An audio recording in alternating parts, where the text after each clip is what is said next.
Recording start.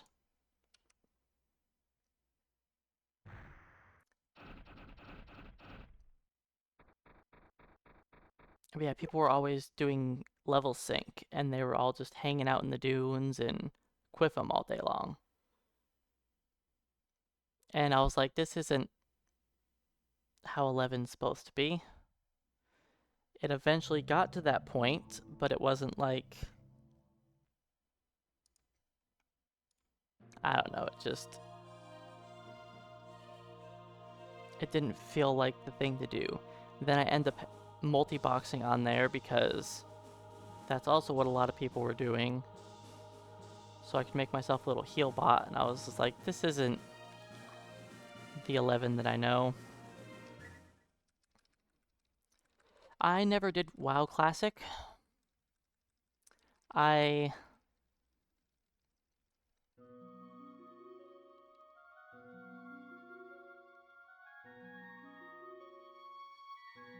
I don't know. It didn't seem that enjoyable to me.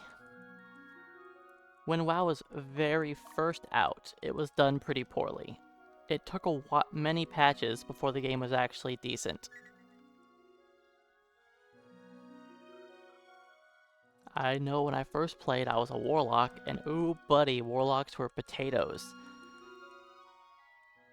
They had no gear. Casters in general's gear was awful, especially warlocks.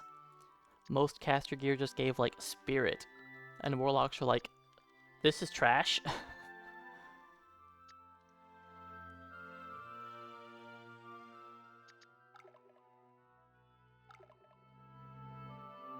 I'm sure if they did, like, some tweaking to classes / gear, then it could have made it better.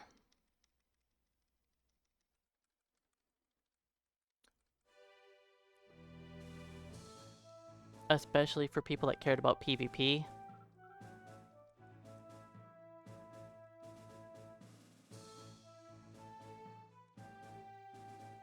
I know rogues were, like, super busted. You could be completely naked and still murder people.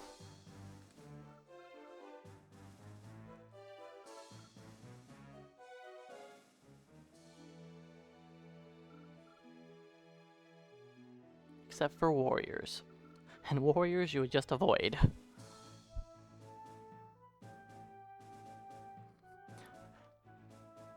Rock would beat scissors, but can't find scissors.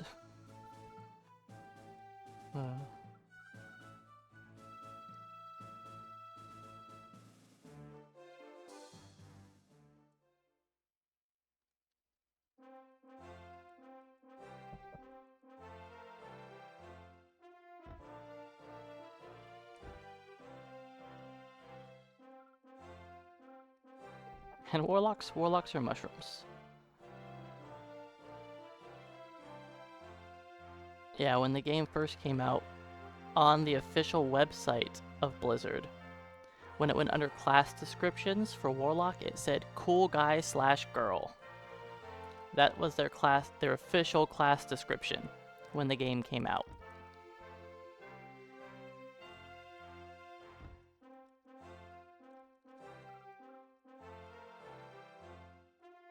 Don't ask why I ended up picking Warlock for my main. Guess I just wanted to be a cool guy.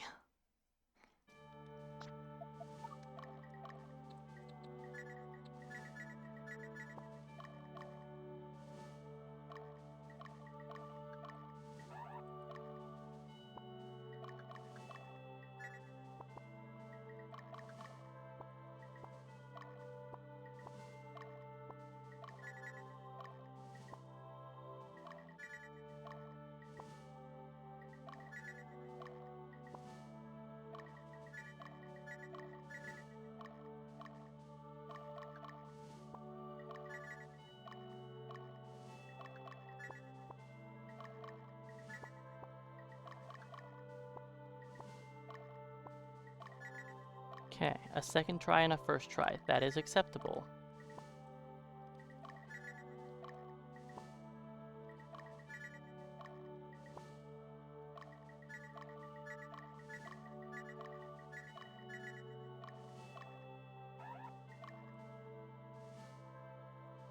That is like 25 seconds faster than my last attempt. Um, my very first character was a rogue, but I actually didn't really like it that much. Also, hey Binskits, welcome on in. And I ended up picking a caster, and I ended up liking it better. So I went with Warlock. I eventually made a mage as well, but I didn't like it as much as Warlock. Even though Warlocks were mushrooms, I still did enjoy the class better than mage. I did eventually make a class. I did eventually play every class in the game.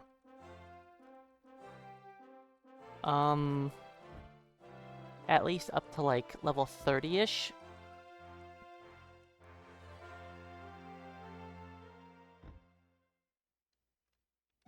I had a lot of characters at 60 or 70, depending on when I played for the level cap.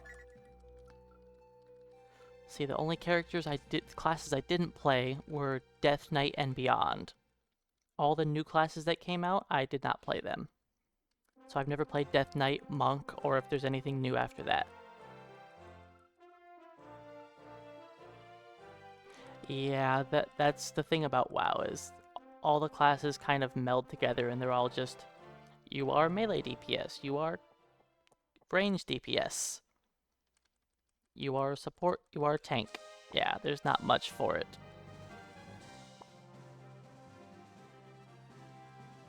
But that's how a lot of MMOs are.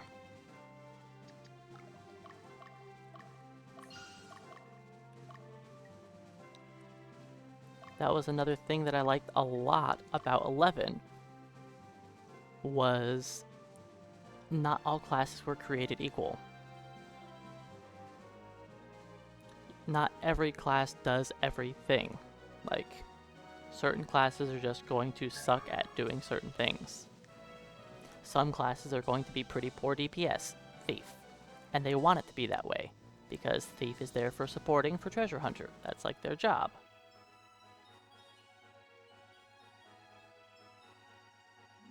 I actually tend to like being a caster in a lot of games. When I was younger, I liked being a rogue. I thought it was cool.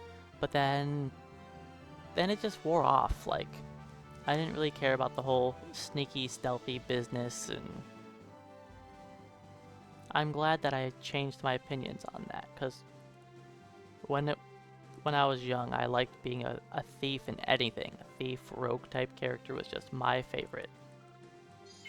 But it wore off. And I tended to be a caster in a lot of games.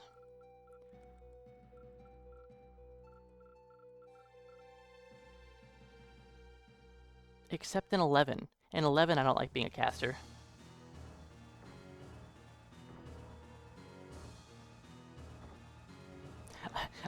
I say I don't like being a caster, yet my two main classes are Blue Mage, Red Mage. But, shh.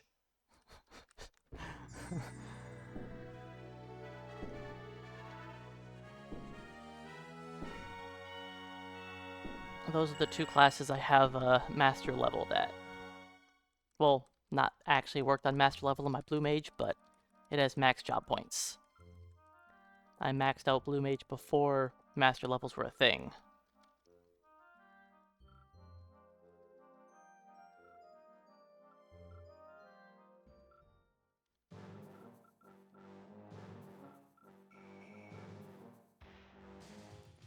Yeah, they definitely dumbified WoW.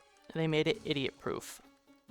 I know for a while there they took out talent trees and stuff, like, because they were tired of people getting bullied for having terrible builds.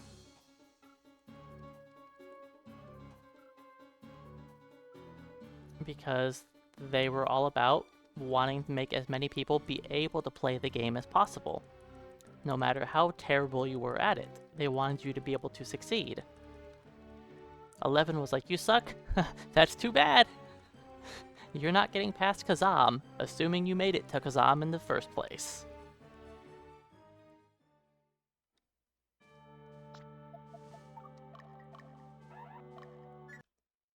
That was something that I liked. Was anybody that was high level was actually going to be at least decent at the game. It was cool when they were just a difficult game.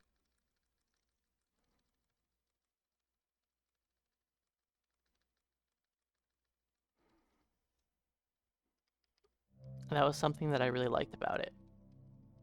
Lots of the classic WoW type stuff was still difficult. Or I should say pre-BC, I shouldn't say classic. Pre-BC stuff. And some Burning Crusade stuff. That's when I was really playing the game a lot.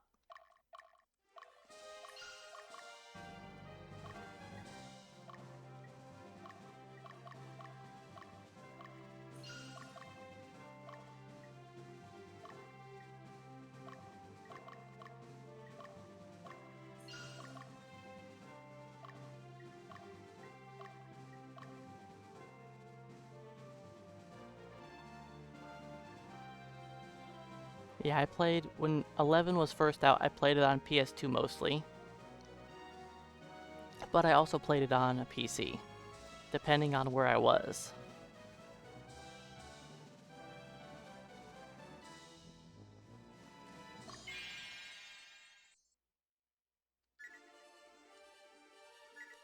I'm sure that modern WoW stuff might be okay, but WoW lost its appeal a long time ago.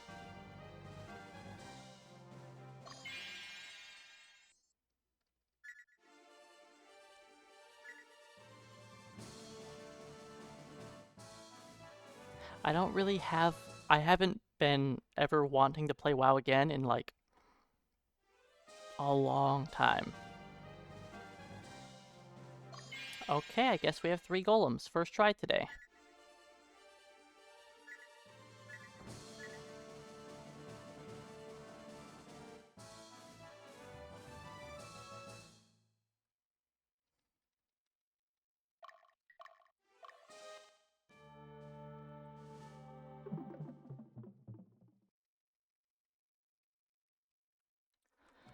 I think that Raid Finder, it may have been nice for the casual WoW player, but I don't really think it was a good thing in the long run. Because it made it so you had the feel of all of the fights without having to put in any real effort. And no, I'm not trying for 4. I feel that trying for 4 tends to just be a waste of time more than anything else.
Not terrible.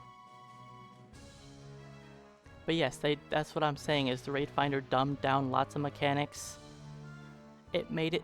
They just wanted everybody to be able to feel like they could see all of the content. And I don't think that is good for the game. And that doesn't help people get better at the game if you just baby to them in every way possible. They just don't get better.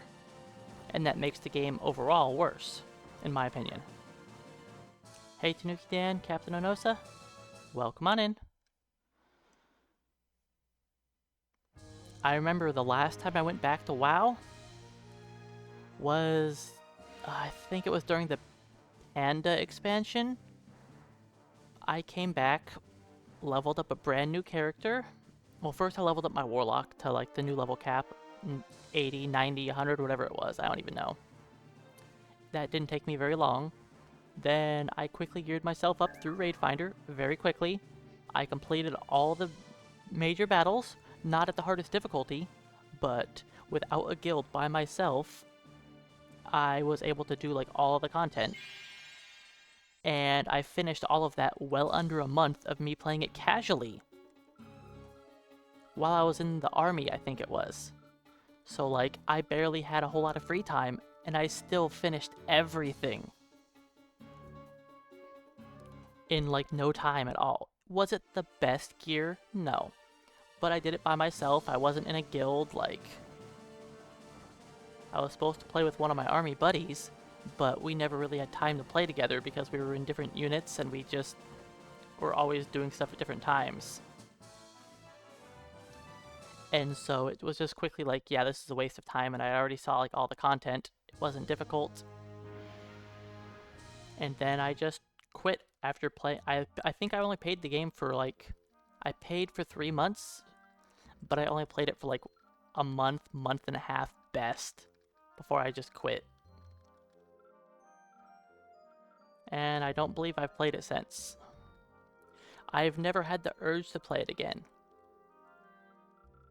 I told myself that I'll probably play it again one day, but I just haven't. Like, let's say if I don't know, let's say if I met a girl that was playing WoW still, I could see myself possibly getting into it again, and if it was somebody that I actually wanted to game with a lot, I could see it happening. But it's not something I, like, think I'll ever do on my own.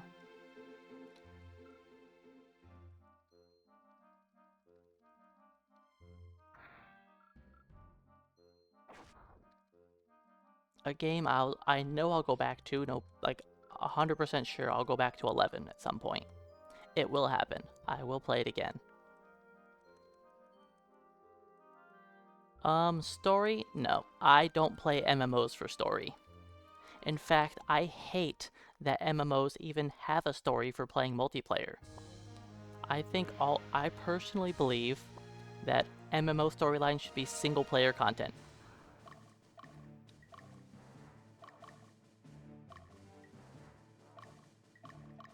Because oftentimes, for you to continue doing the story, you have to wait on other players. That was something I didn't like about 14. When I was playing it every time I've played 14, I've played it to play with other players. And I'm usually mashing through the story to catch up to other people. Because I just want to get to the content so I can play with my friends. I don't want to be locked behind content, which is storyline.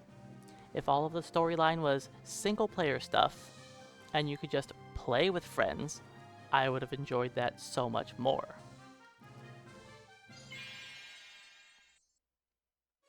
I've never really cared about the stories of a multiplayer game. That's not why I'm playing. Like, I don't play them for story. If I want story in my games, I play RPGs by myself.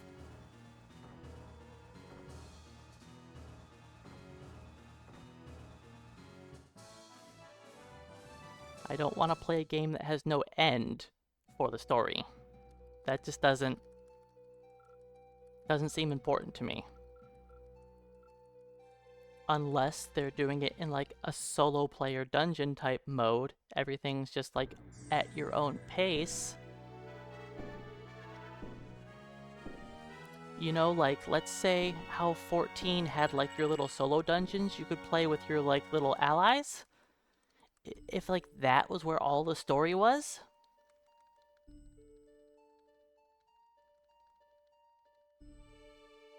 If all the story was like in your own little like personalized dungeons, and you just played as all the story characters, like you don't even have to play as your own character, like you just play as all the story characters and you see the full game story like that, perfect, that's fine.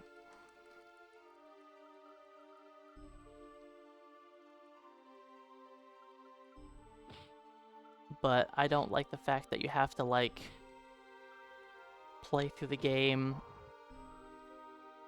do all this story content so you can progress and level up further and go to like different expansions, and just so you can actually do raids with your friends, like, that feels like an added hassle that doesn't need to be there. Why do you make a multiplayer game where you have to work your butt off just so you can play with your friends? Like, a lot of the times, especially as adults, you don't really have that much free time to always be playing with each other. So when you do have that time to play together, it would be nice if you were never, like, gated behind a story.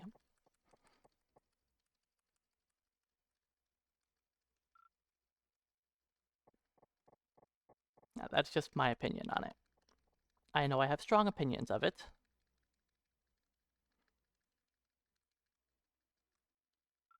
but that's just how I feel as someone that plays a lot of RPGs. When I'm going through a game's story, I like to do it at my own pace. Whether it's I want to run through it or take my time or whatever it happens to be, I like to be able to do it at my own pace and not at somebody else's pace. And if I'm playing with friends, I feel that I have to rush through it so that we can play together.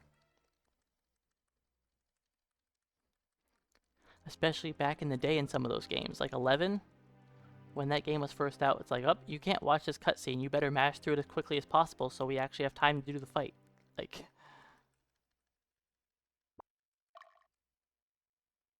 hey Tactic, welcome on in. I'm surprised that we have a run going. I haven't even paid attention at all to what's going on in the game. I just know that we're alive. I saw 2 double attacks on the boss fight in that mission, but none earlier.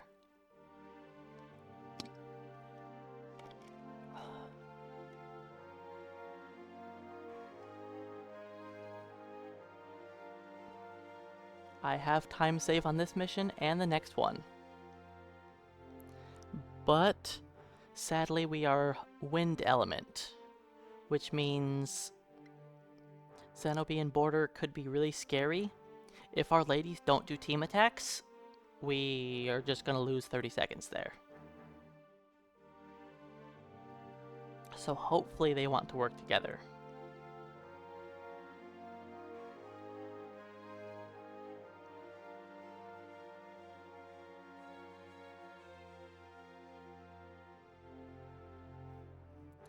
But yeah, a lot of times when playing multiplayer games, I like it when they separate story and multiplayer stuff.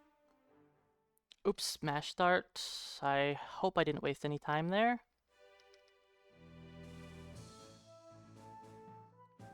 I think I mashed start at a fine time. I don't think I actually wasted any time. I don't think anything pops up until after the fade out.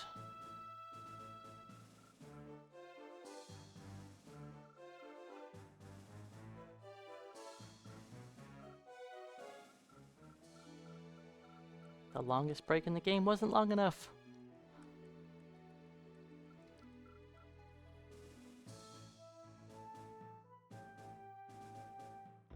No, I'm just not paying attention to what's going on.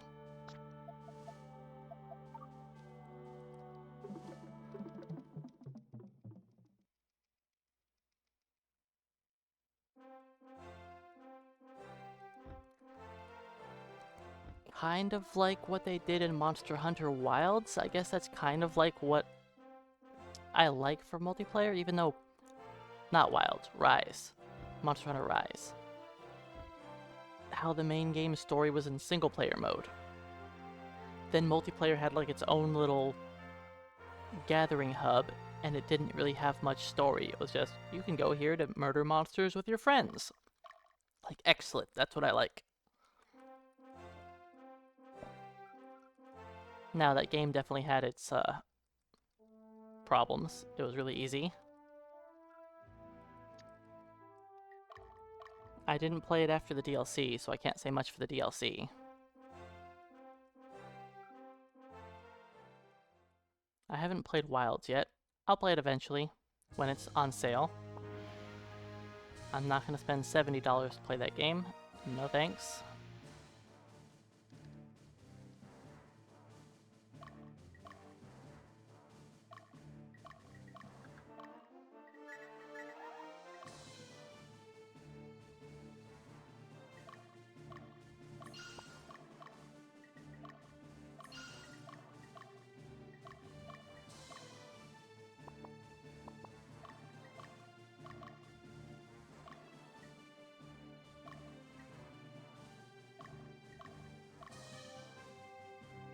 Not quite far enough north.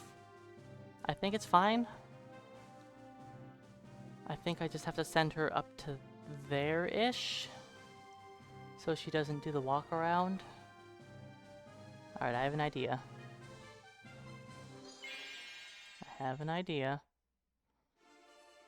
Can we get a team up on this fight? That would be nice. Guarantee we kill something? Cool. Okay, that's a guaranteed kill.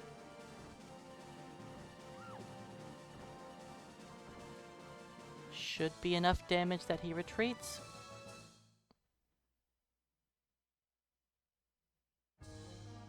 He did not retreat. And I get to fight him again. Awesome. Well, there goes the time save I had.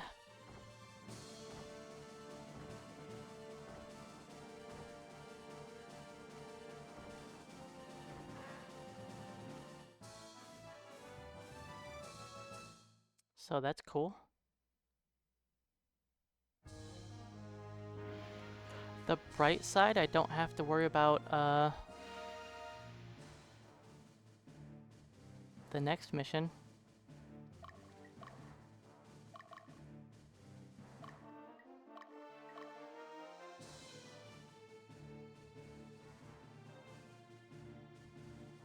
Okay, at least I had good movement off the mountain. I got really unlucky for the wizard encounter. He flew the worst way he possibly could have with still chasing after me. So that kind of sucked.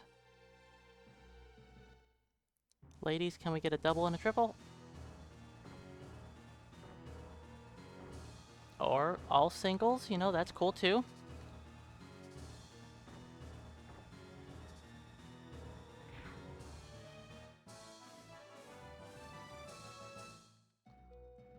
I'm still saving time here? That's... I wasted that much time in my PB? Wow.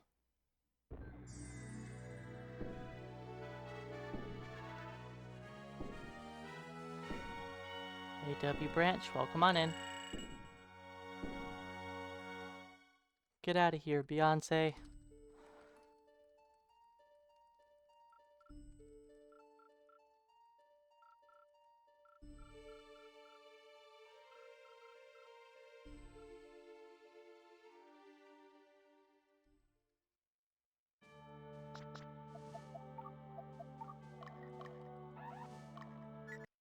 That's right, I actually know that reference.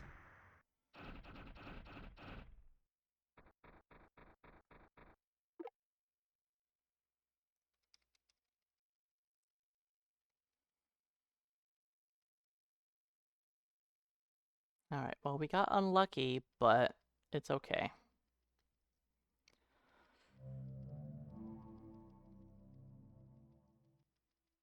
There's still more to the run.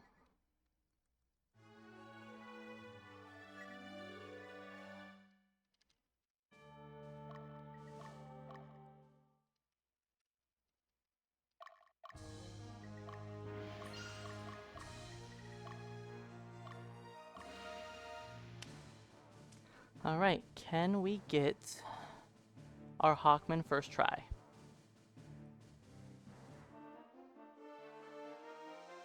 We are nowhere near gold for this, because if I'm gonna get a gold on this split, I have to have 4 golems.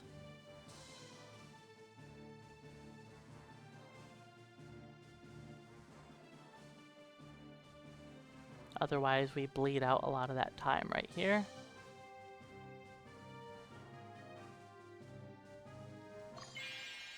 Alright, Sophia, get me this Hawkman.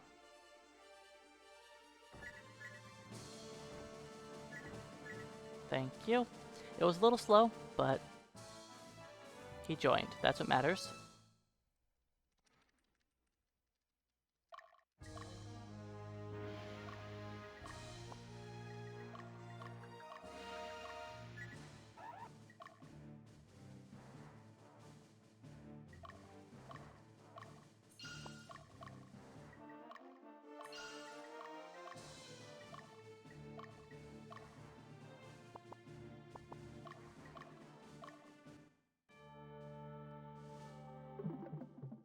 Alright, that is most of the major reset points gone. We only have one major reset point left.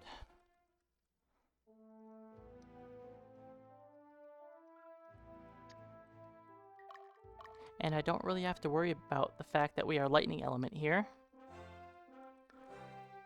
because we're level 4 now, so we're going to deal enough damage that even if he resists an attack, we're not doomed. I'm not saying taking the extra battle was good, because it wasn't.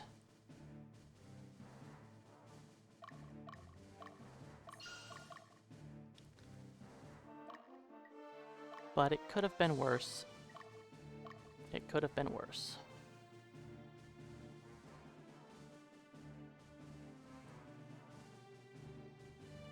In my PB, I accidentally fought that fencer.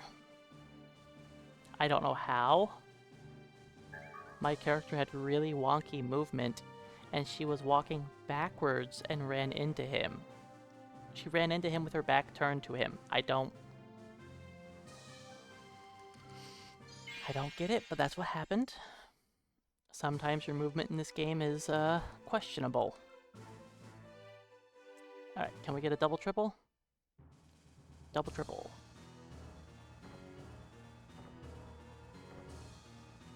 I don't think a double triple would have killed him anyways.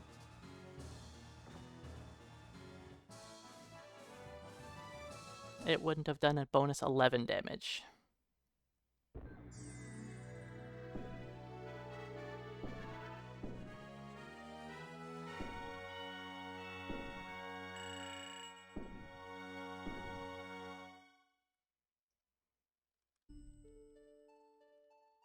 Alright, this is an acceptable start. Did we technically have more time to save in Cornell Canyon? Yes, but still fine. You're going to get unlucky sometimes.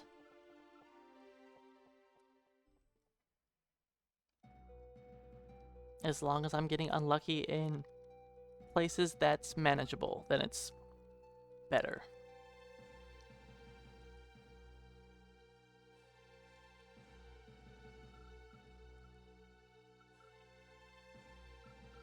Oh, I forgot about routing I was thinking about doing on that stage. I would like to see if I can somehow change my routing to grab the armlet on that stage and not have to backtrack to try to get the item to drop.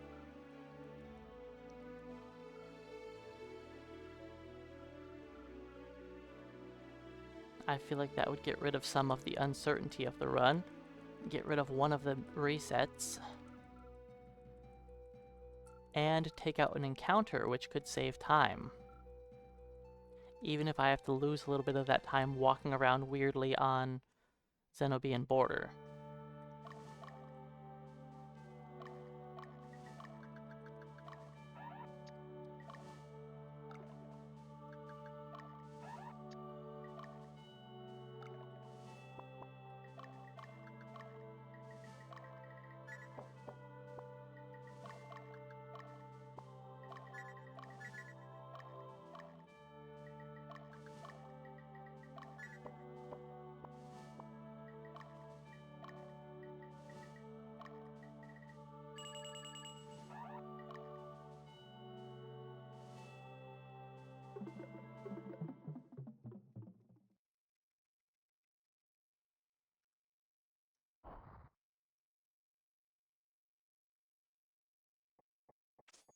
Hiyacha!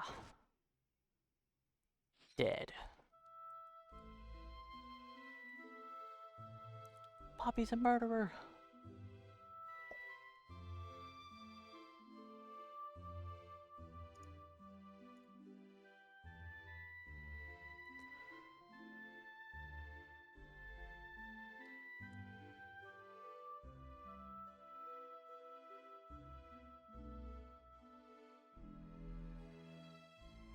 So I do have time save here.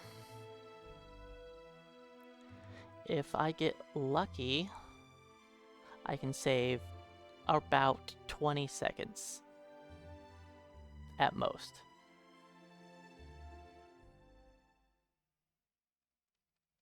I know my best is 707 and my PB is 720, but I'm pretty sure I can save about 20 seconds total. That's right, we killed someone attacking a defenseless boy. But it wasn't just someone, it was like a noble.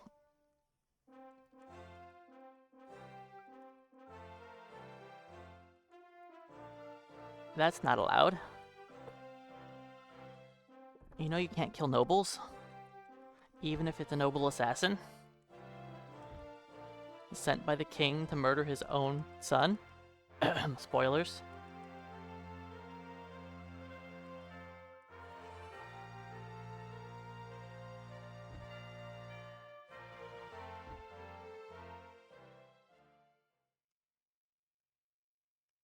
I know you're supposed to say spoilers before you spoil it, but you know.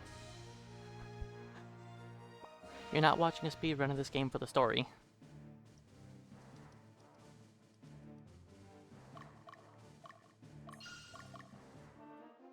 And if you are, then,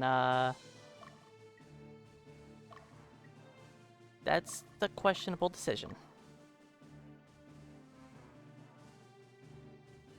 Because I do believe you're missing out on a lot of the story.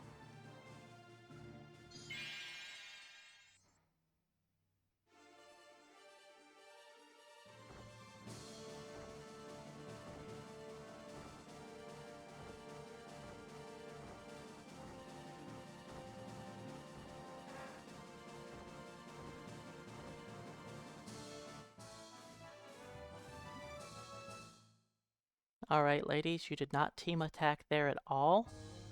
Save me some time and do a double triple on this guy. That'll kill 2 units and save me a lot of time if you do a double triple.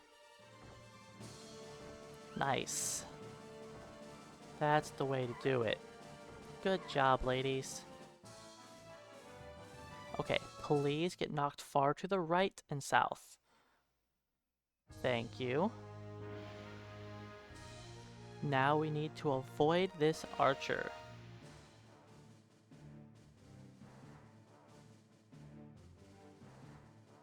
It's gonna be close. She got me. No time save there.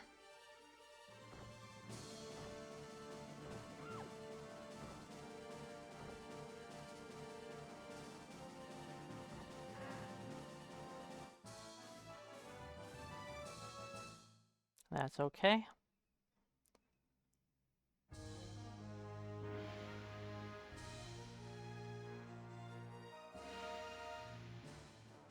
Hey, Safe Haven, welcome on in. Thanks for the luck. The run's off to a pretty decent start.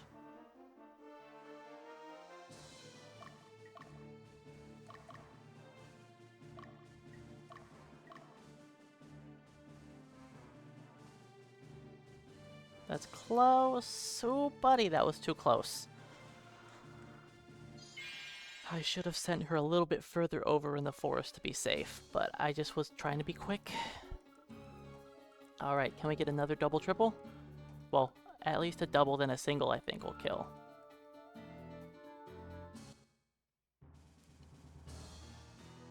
Double.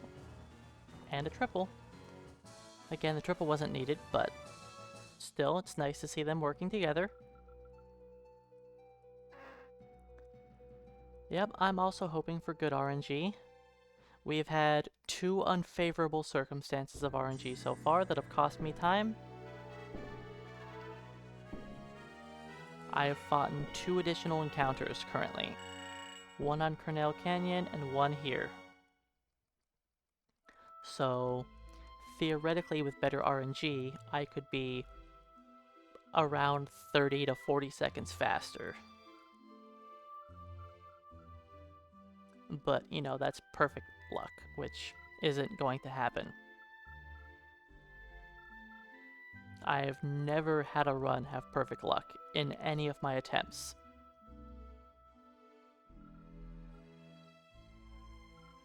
I personally did not think Yelmo was a vampire, but with you saying that, I can see it. He's pale, he has white hair, his outfit looks very vampire-ish. I could see it, but I definitely didn't think that.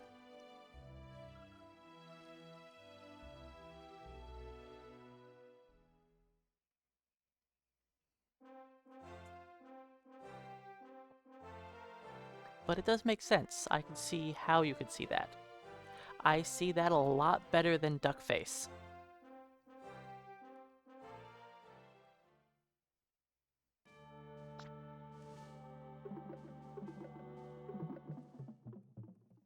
Hey haha, welcome in as well. Some vampires can go out into the sunlight, even if it's for limited amounts of time. Maybe he's got a brainworm in his head.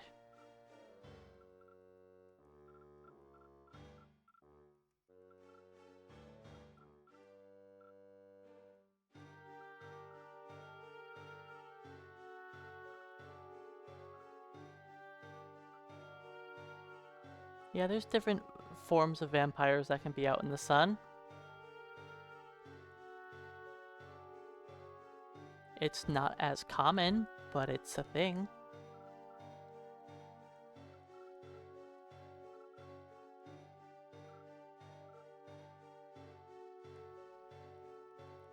There is a mandatory coffin time for vampires in this game. In some of the mods that's been removed, so that you can actually walk as your coffin. There's even like a walking animation for the coffin.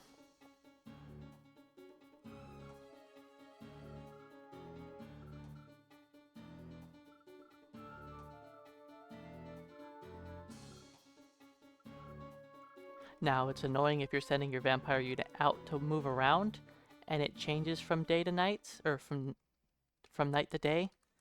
They'll stop moving, and you'll have to give them orders again. But it's something to look into if you check out any of the mods of the game.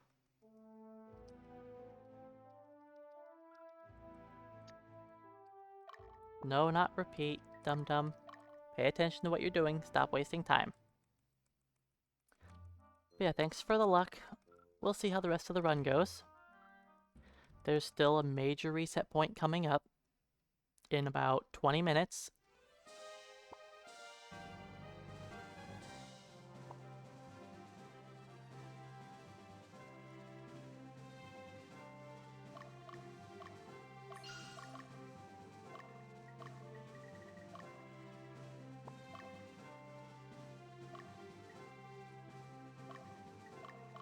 That was actually pretty good. That was quick. That kind of makes up for the fact that I accidentally hit repeat briefing. Hey Taruka, welcome in. Thanks for the luck as well.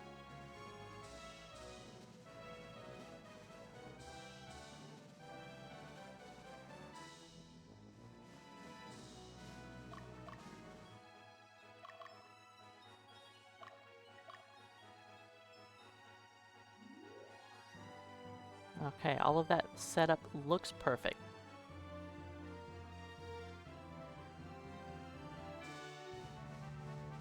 In case anyone's wondering, on certain missions I send Magnus out of the base so that he can kite enemies so I don't have to fight them.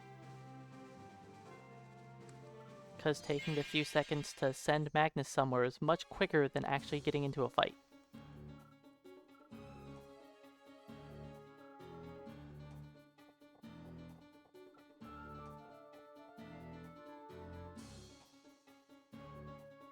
Alright, we want to see a double, then anything. Perfect.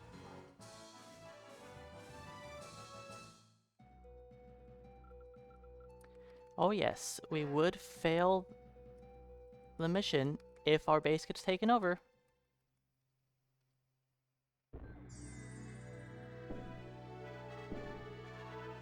But certain enemies have different AI. Sometimes their focus is taking your stronghold. Sometimes they focus on chasing after your your commander, which is Magnus. Sometimes they have split AI, where they're like, my main goal is taking over the enemy stronghold. But if Magnus gets close, I will change my orders to chase him down and try to kill him. Different things like that can happen. Some enemies will retreat if they get low health or if they get fatigued. Lots of different enemy units have different AI. And so a lot of the speedrun was figuring out which enemies have what kind of AI and to abuse that to the fullest. Hey, Red Cloud and Keyboard Cowboy, welcome on in. Yep, got ourselves a gold. It's kind of sad that's a gold. Now, I did have like perfect map movement very quickly. I do believe I could save another like 2 seconds on there if I didn't accidentally hit repeat briefing and then have to cancel it. So there's still like 2 more seconds of time save there, but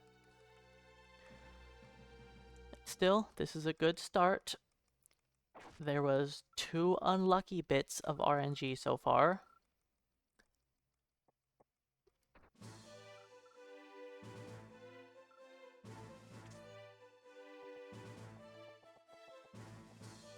But they were acceptable time losses.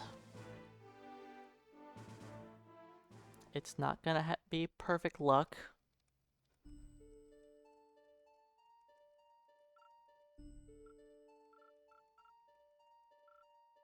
On some of the all mission stages, there was some really fun AI I got to deal with. In one of the maps, I would send Magnus to the east side of his stronghold, just straight east, and he would walk in a straight line to get there. And an enemy would come from the west, just rushing east, straight towards him, with my stronghold being in between those two. And the enemy would walk around my stronghold because my stronghold was in like the frozen marshland. And so he'd rather walk around on the road away from my stronghold and wouldn't actually take it over, which I thought was really neat. ARJD, welcome on in. Thanks for the luck. But yeah, it just took lots of testing to see what I could make happen where, trying to avoid as many battles as possible. In some of my runs, I made it so at the very late game, Magnus could theoretically be level 6.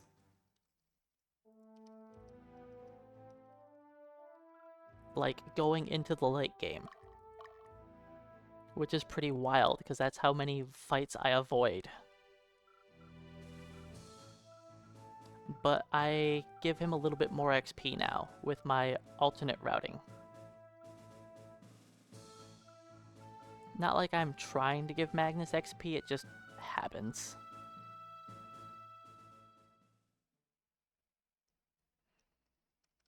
Because I don't really care about Magnus's level at all.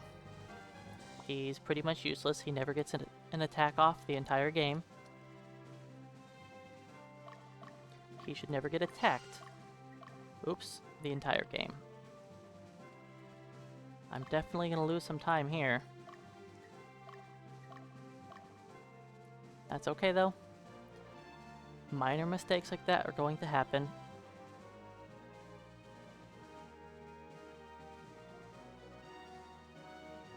As long as the mistakes that happen are minor time loss, not major time loss, it's fine.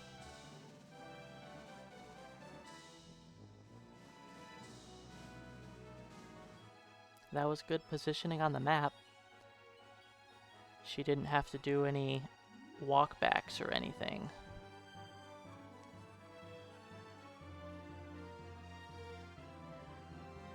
That positioning might seem really weird why we do that, but she walks in a weird path like that to avoid fighting some beast tamers that can spawn there.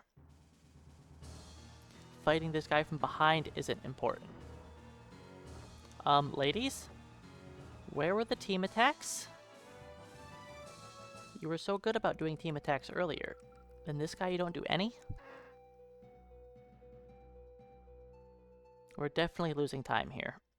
A good chunk of time. No team attacks plus the goof in the menu.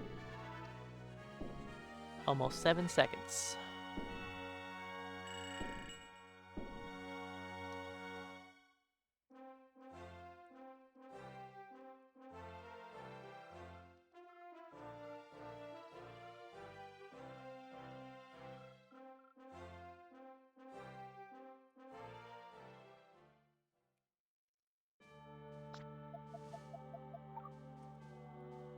Are we on day 5? We sure are.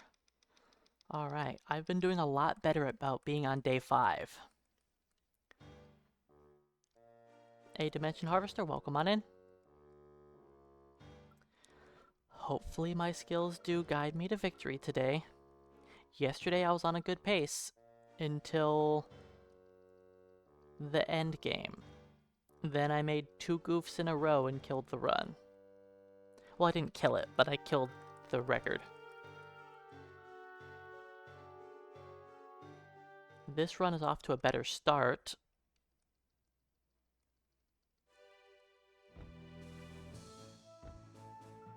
Two major goofs, 1 minor goof, that's fine. I'm okay with that.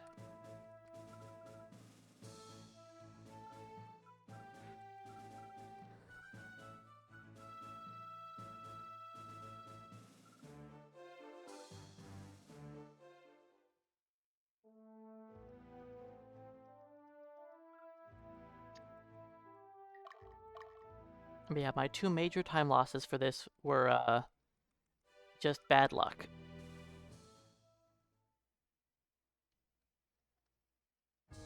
Which is fine, we're gonna have some bad luck. As long as the bad luck is at a spot that's not killing the run or costing me too much time.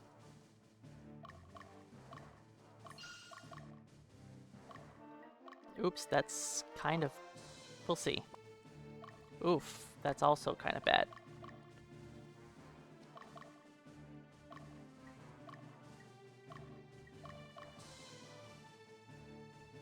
Hopefully that's fine. I better not fight this unit here, or I'll be kind of annoyed. I've never accidentally fought in this unit before. Okay, I'm fine. Yeah, it wasn't even close to fighting it.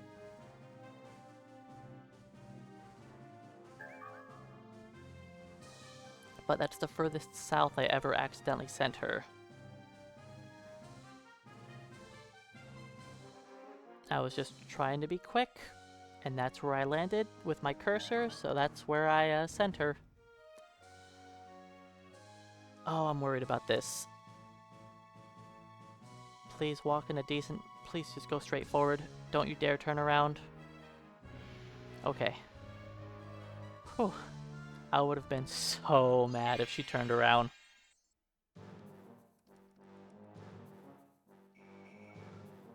I was not far enough into the marsh, or the barrens, yeah. Can I please get a double? Thank you, and a single? Nope, I didn't want a double up here. That double up actually cost me time.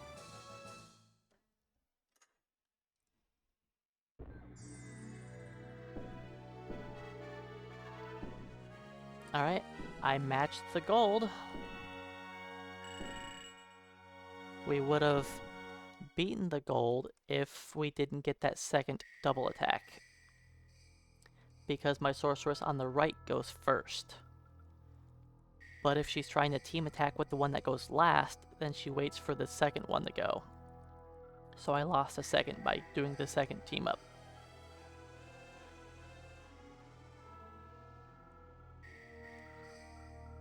Alright, I do have time save here, if I do this correctly. And if I duplicate my characters quickly.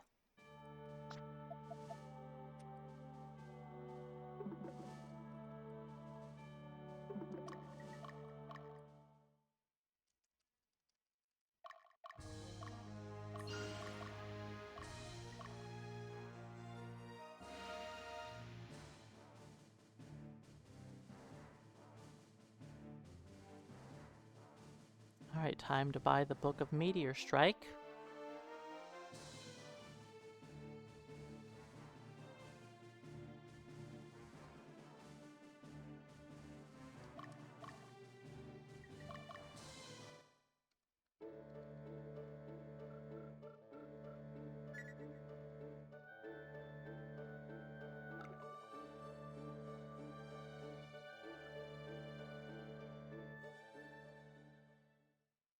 Meteor Strike acquired.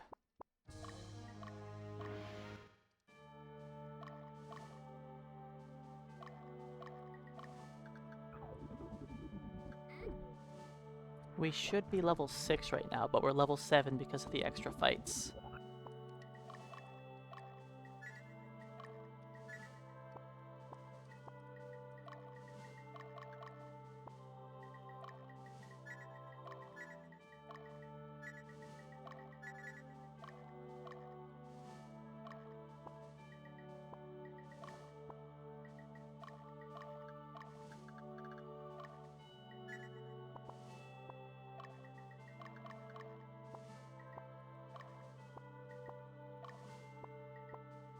Come on.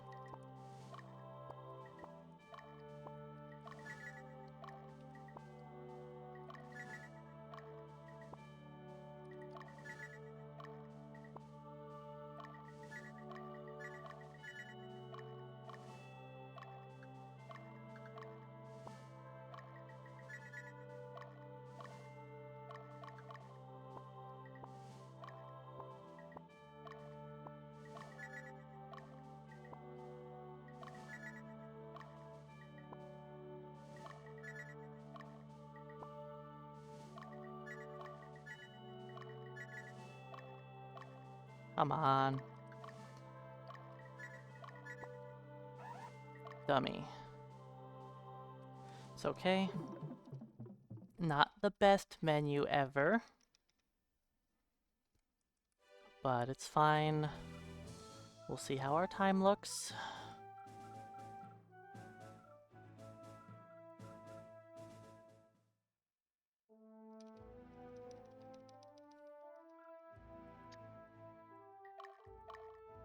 I do have time to save on this split. More than the 9 seconds it shows. My dupes were not super fast. They were actually a little slow.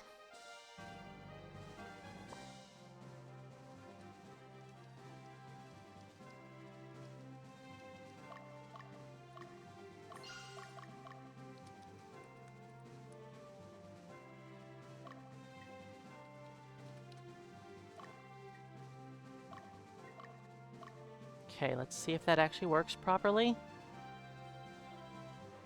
I did a lot of practice of this yesterday.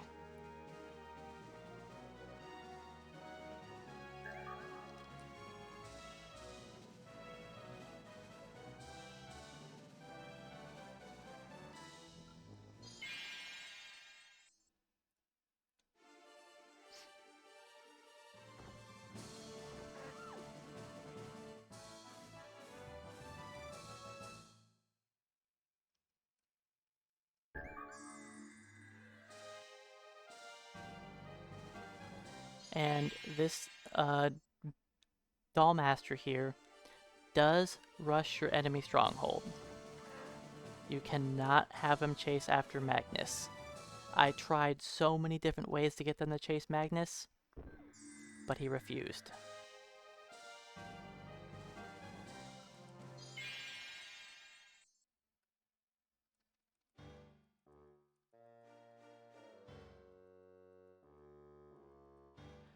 I still think I could mess with that a little bit and get it to be a bit better, but that setup is just what was working for me.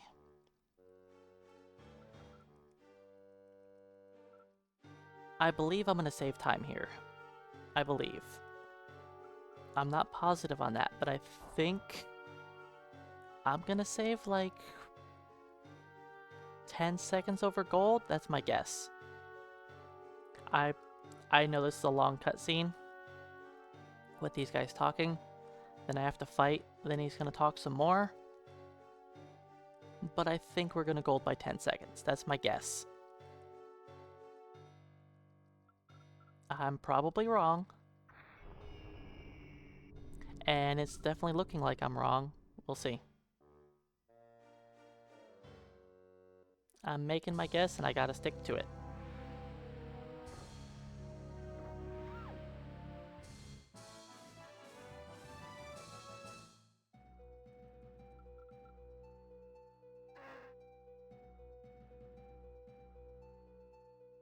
It's gonna be close.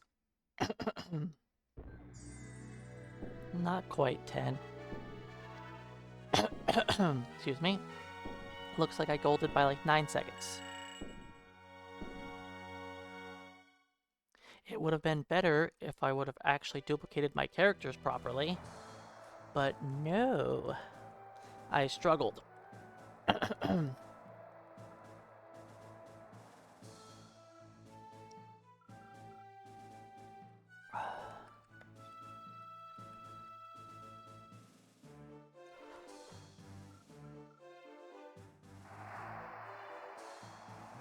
Alright, chapter 2. And we're a minute ahead.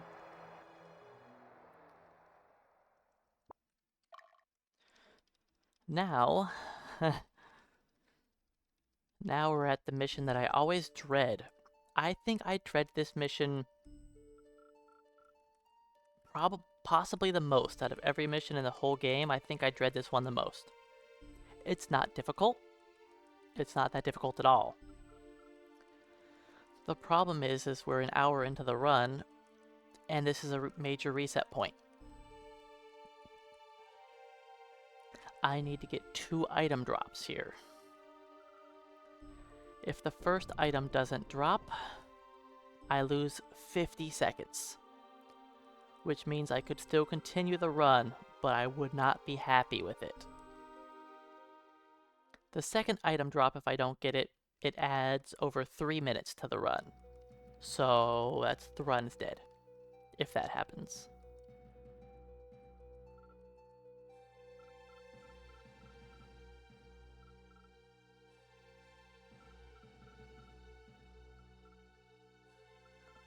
So I have to get these 2 item drops to happen. Completely RNG. To the best of my knowledge, they each have approximately a 79% chance of dropping, which is pretty good.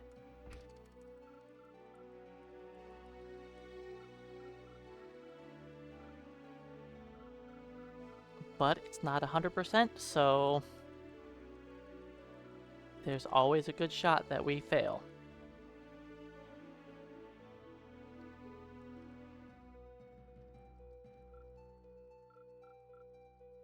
It would be nice for this run to continue, because this is my best pace ever. Yes, by 11 seconds. Come on, click on. I was just mashing A to it when I wasn't close enough. So yeah, we are on the best pace that I've been on. Not by much, only 11 seconds, but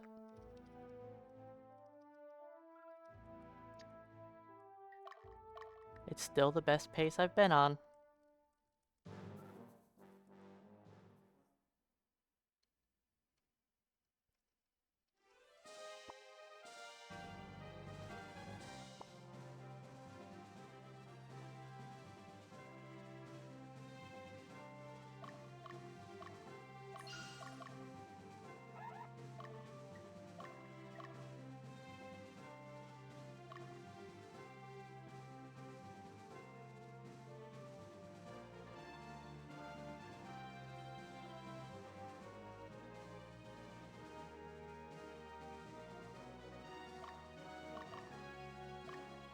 Ooh, that's not far enough. It's fine, I'm not gonna... I'll wait 1 second. Alright, first item drop. Come on, don't fail me. I don't want to lose 50 seconds right here. Thank you.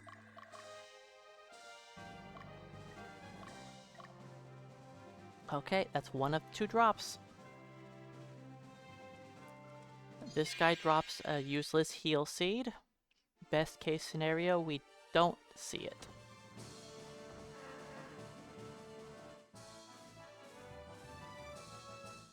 Not seeing it will save us 1 second. Possibly 2.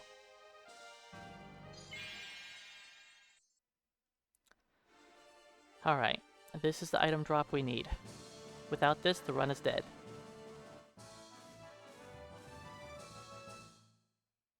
Do we get the good item drop? We do. Run continues. Oh, I hate that mission. Just all those fights, I'm just sitting there like, am I getting the drop? There's nothing I can do about it. It's all just based on what frames, like, everything happens, and... Hey, Groth, welcome in.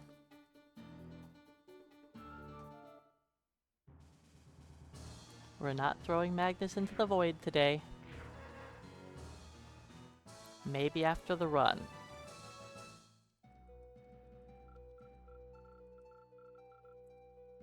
The goal is a new world record today. We'll see if I can get there.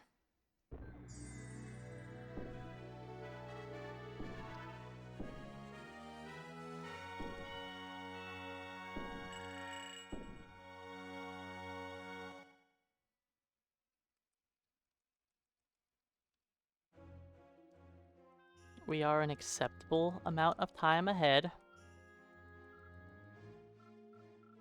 Could it be further ahead? Sure. We could theoretically be like 45 seconds faster.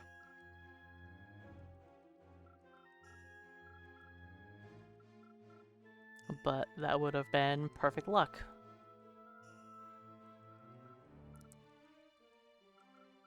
I guess if I had all first try duplications, we could probably be closer to a minute ahead, actually. But that's not gonna happen. And speaking of duplications, guess what I get to do again? I get to do my final menu of the game, and my final duplication of the game.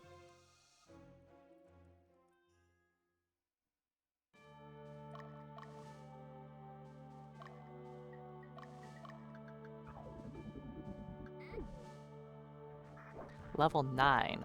It's kind of rough.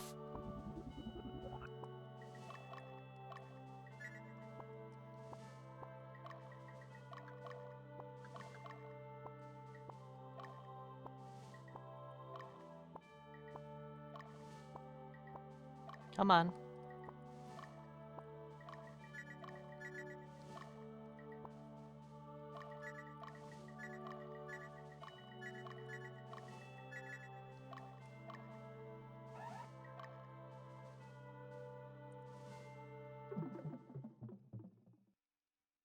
But yeah, I'm not too worried about it. I'm happy being a minute ahead right now.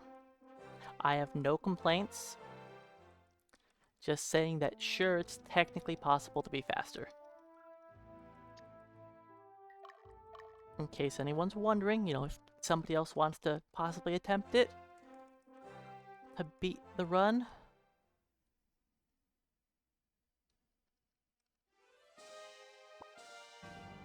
But I'm happy with this time.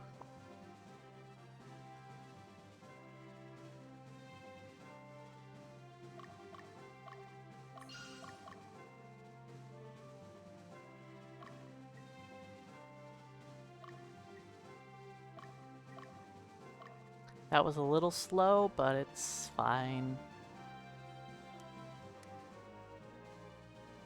Tis fine.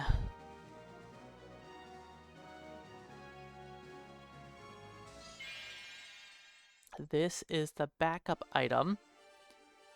The backup class change if we need to turn into a Volton instead of a Raven. If we got the helmet to drop earlier for them, that's the backup.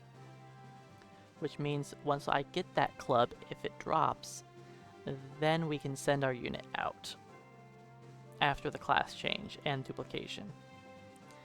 but it generally, from my experience, it adds like 3-ish minutes to the run because it makes units like this guy who's about to hit Magnus hit him,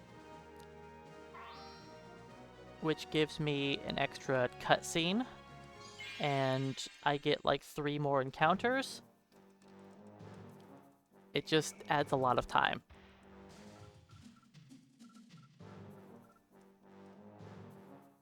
And the fact that I have to wait so long just to send the unit out. Come on, critical hits.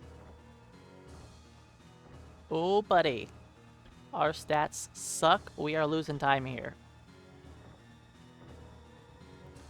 No criticals, and we rolled that terrible? Uh-oh.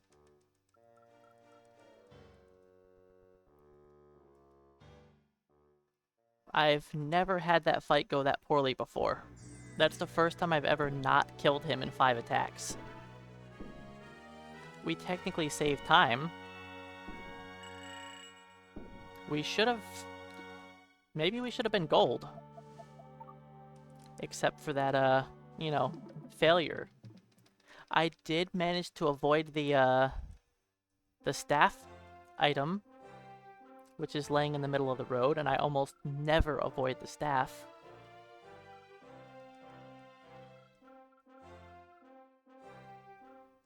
That sucks. Our Hawkmen are incredibly weak. We're probably going to bleed that timeout over the course of the run, that they're this weak. They really need some good stat level ups. I've never seen them not kill him in 5 attacks before.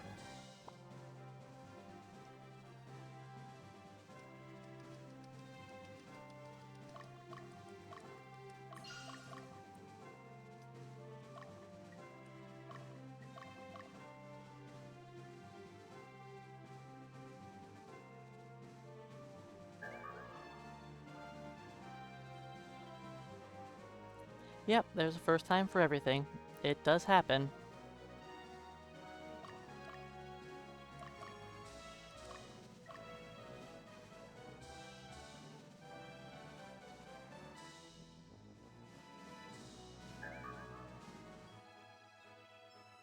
That wasn't perfect movement by my Hawkmen, but it's okay. It probably only cost me about a second. Maybe we'll get a critical hit. We normally kill him in 3 swings, so I'm guessing it's going to take us 4.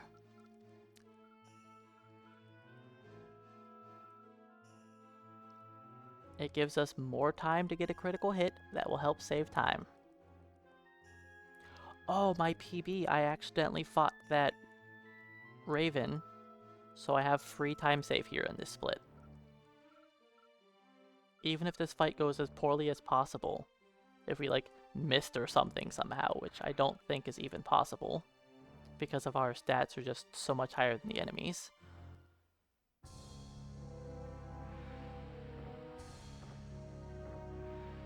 Wow, it takes 5 attacks to kill him. Well, it's fine, we killed him.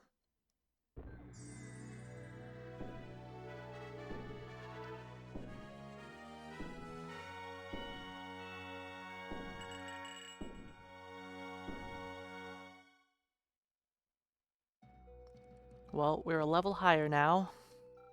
Hopefully we gain some good stats as a Raven, and it really helps us out. The thing is, with every time we gain a level, it's adding so much variability to our stats. Normally you gain a level, and you're gaining like 4 to 6 strength, and like 5 to 7 dex or whatever. Well, times that by 5 for each level. Because we have 5 characters all gaining the stats each time. So we could gain as low as 20 strength, or as high as 30 strength. You know, we could have 50% more stats being gained, that's a big difference for what could happen.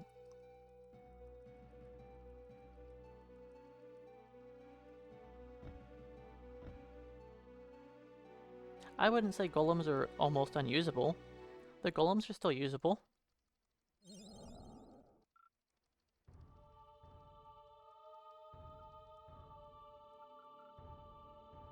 Golems were never a powerful character. You generally don't want to use monsters in this game. For the biggest reason is monsters don't have elemental attacks. Elemental attacks are king in this game. Non-elemental attacks are garbage. Because everybody has such low magic resistance.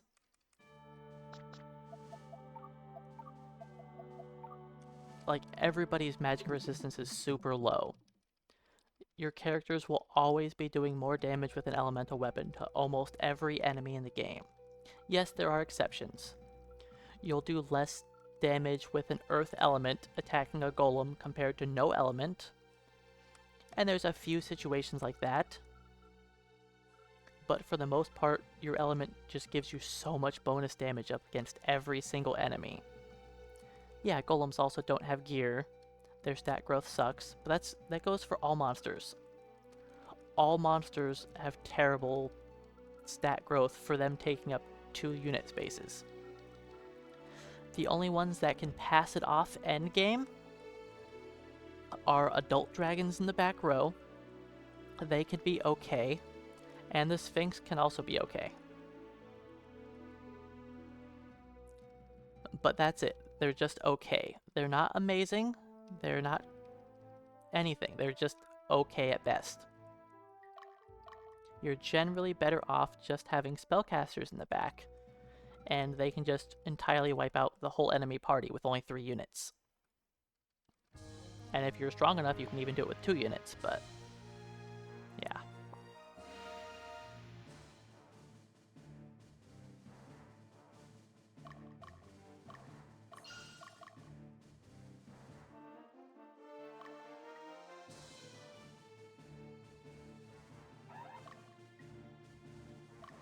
That was a little slow, but you know, it's fine. There are modded versions of this game. In fact, I've done a mod of this game. My mod needs a lot of work. I'm not trying to endorse it. I need to do a full rework of the mod. And there's another mod that's more popular called Hammer to Fall, which has been a much larger project and has been worked on and updated a lot more times than mine has, to try to balance out the game.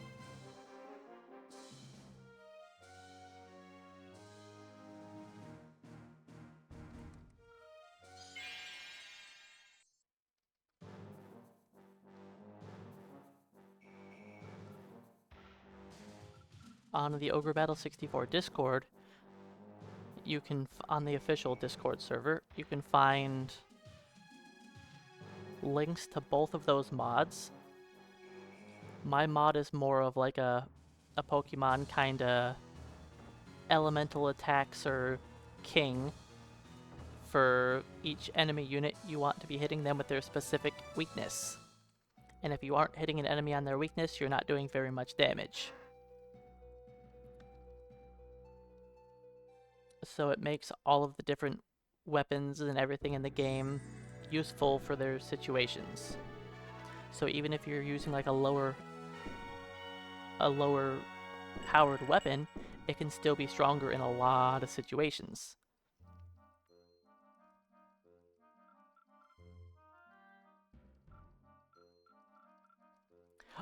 No, because certain enemies are weak to non-elemental attacks. They have insanely low base defense, but very good to all magic defenses. Golems are actually a king in the early game. They can tank physical hits like a champ and still dish out acceptable damage. So it actually makes golems better. Now, I didn't spend enough time fully balancing all of the different monsters to be like perfect. I got burnt out working on that mod, and it was far from finished. But I just released it as it was, just so people could mess around with it. Well, yeah, a lot of things fall off in the late game, but power creep in Ogre Battle does, is pretty large, and it's hard to keep things balanced for the whole thing.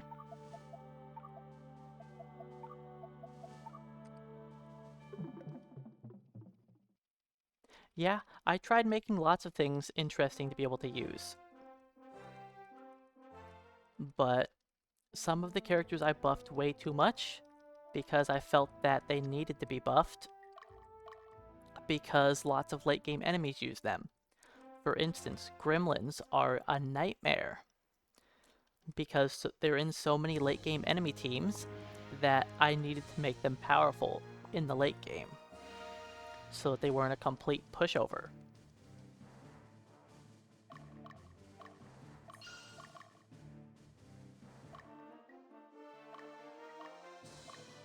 Now, with that said, if I ever work on the mod again, there has been more research done in the coding, and I think the enemy formations have all been found, so we can possibly edit the enemy formations now, so I don't have to make certain early game enemies monsters like that. And I could just give enemies better formations instead of them being forced to use terrible formations.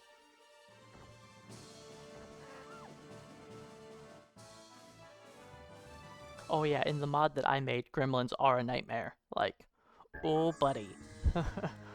They mess you up. They are no joke.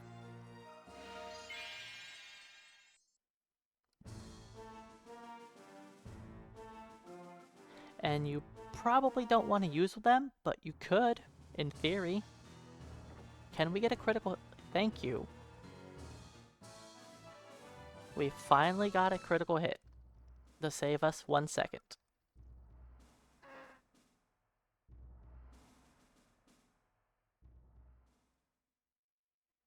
It felt pretty unusual that we didn't see a critical hit by now.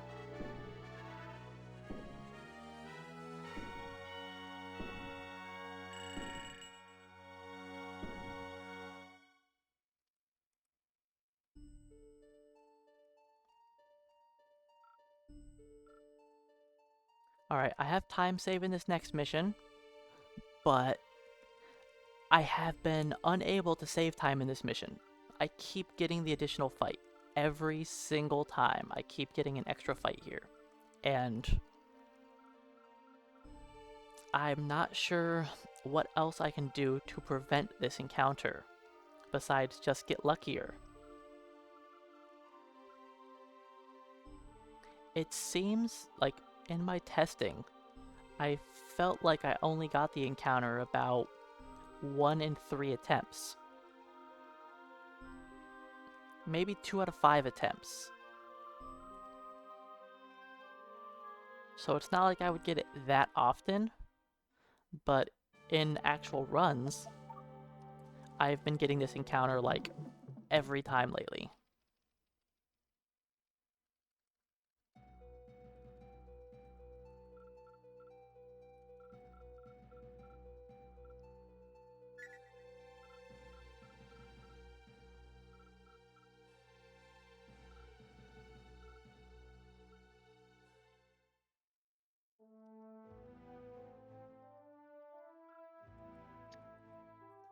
Alright, let's get this time save. So what I'm trying to do is avoid the Black Knight fight with Magnus.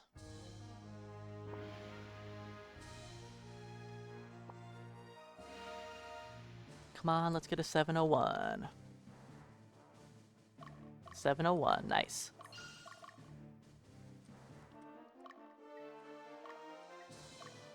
Oh, that might be... I don't like that movement. I might hit the cataphract. I was trying to go fast. I didn't send him far enough north. Maybe I'm okay? Nope. He didn't catch me. Ooh, buddy. That was way too close. That was way too close for comfort. Ooh, buddy. And we still get this fight. I don't know why. In practice, I always avoid it. But in live runs, it like almost always gets me. So we don't get that time save. Unfortunate, but you know, it's okay. It happens. It's not a major time loss. It is a time loss, of course. That's like 20 seconds I could save.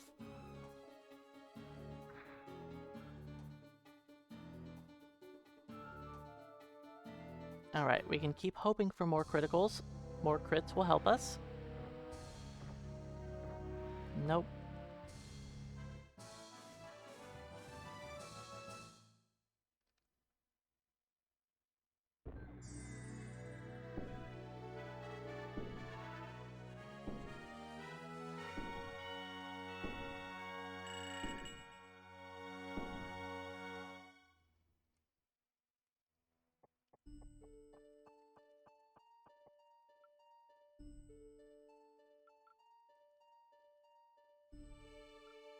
Our time is still okay. I'm happy with this time. If I look at my best pace ever, we are still there. We are on best pace ever. So that's nice to see. We just have to keep this time up.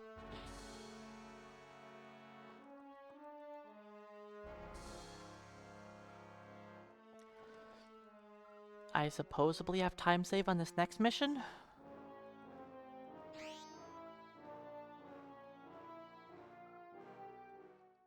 Oh, yeah, I do have time save here. In my PB, I got a neutral encounter here. That's why I have time save. Okay.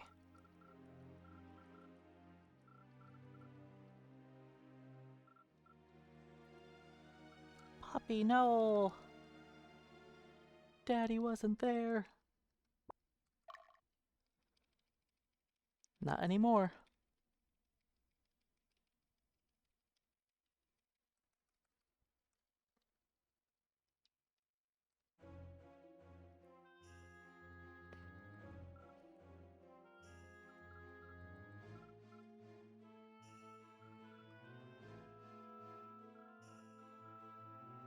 But yeah, whenever I do get this record, I'll be moving on to doing some glitchless routing.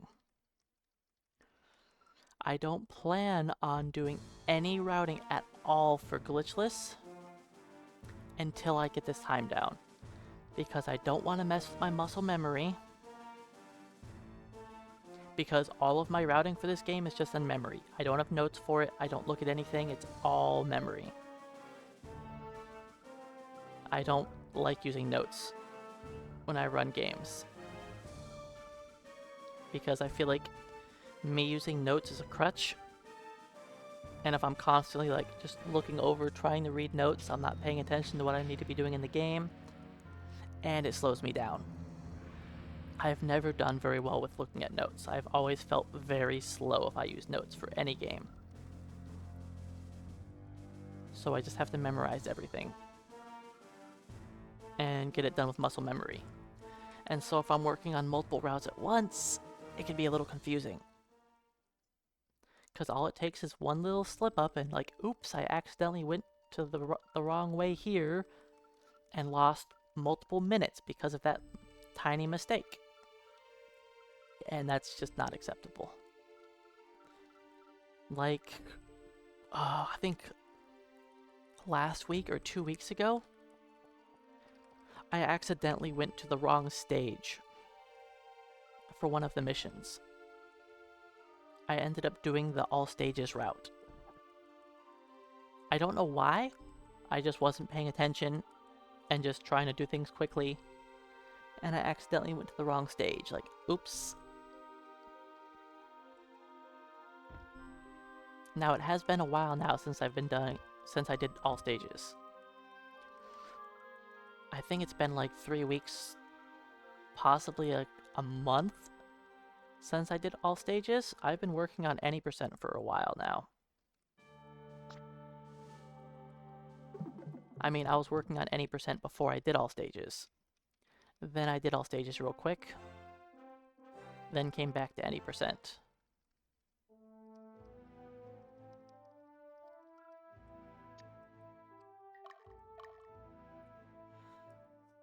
Alright, yeah, I fought a griffin when I was flying over the mountains. Last time for my PB, I did that.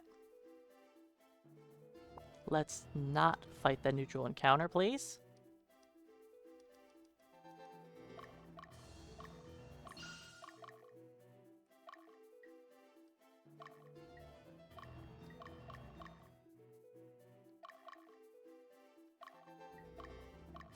Alright, and my strategy's a little bit different than my PB.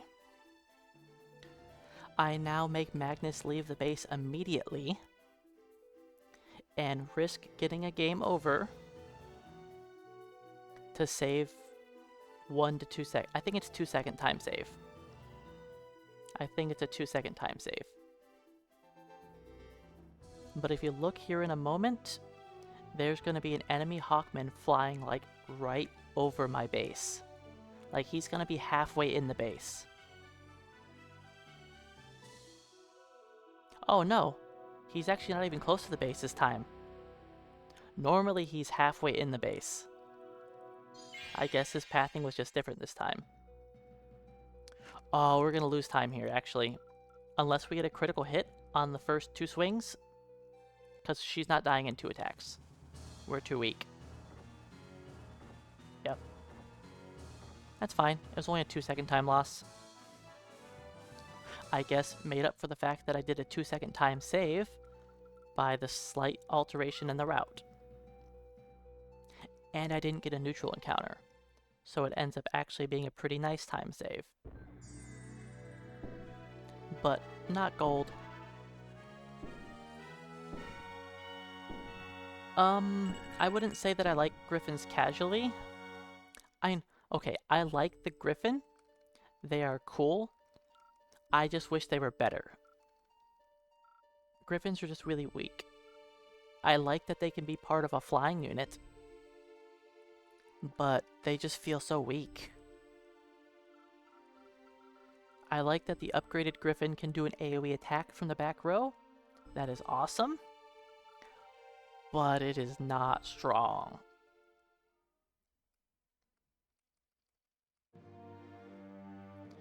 Yes, in the first game, they were very powerful.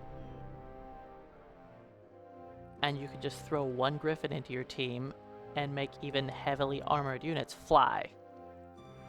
They were very broken, which is why they nerfed them a bunch into this game. Same thing happened with Valkyries and Freyas. They were very powerful in the first game, so they nerfed them a bunch into this one.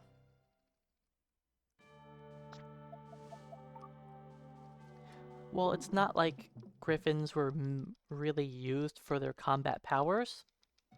Griffins were really good in the first game because just 1 Griffin could make any unit flying movement type, which was very powerful. That is the main reason why they were so good.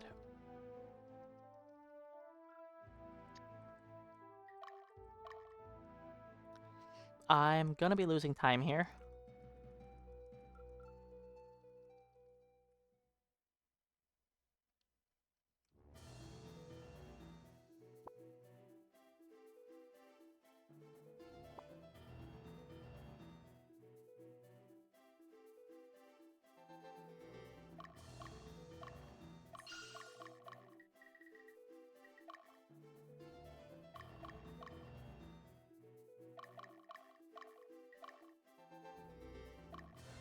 Alright.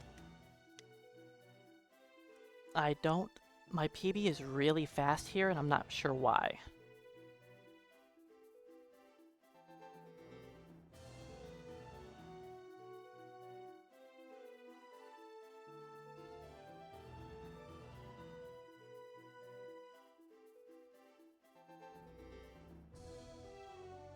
In the old record of this game, my main attacker for the entire game was actually an upgraded Griffin. That was my original strategy.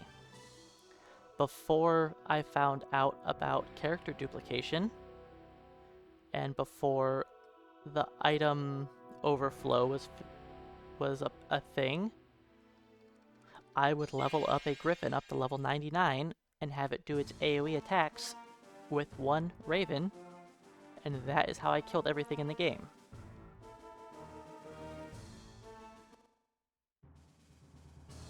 Come on, criticals. Nope.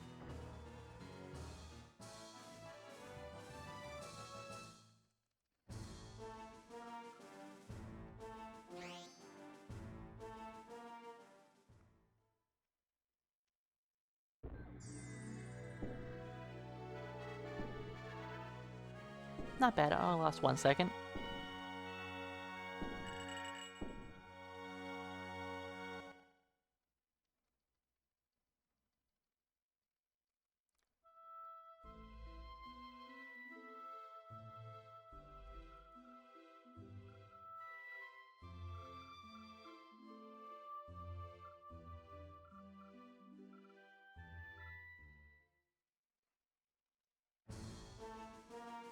Alright, what are we looking at for best? We are 46 seconds ahead of my best pace. Not bad. We lost some of the time that we had before, but that's okay. Or lost some of the lead. We're still ahead, though. As long as we don't have any major hiccups. That's my goal. Just no major hiccups.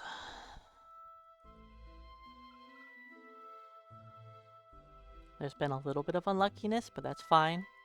A couple minor goofs on my part. Nothing major. We have really bad stats on our Hawkmen. That's fine. It will eventually not matter.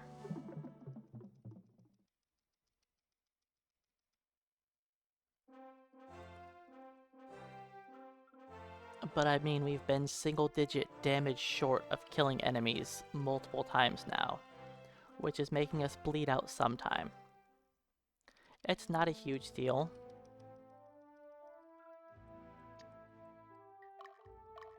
But it is a little annoying.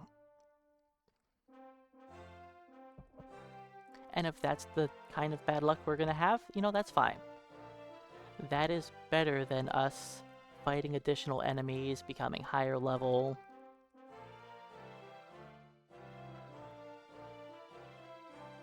Because the extra encounter hurts on your time.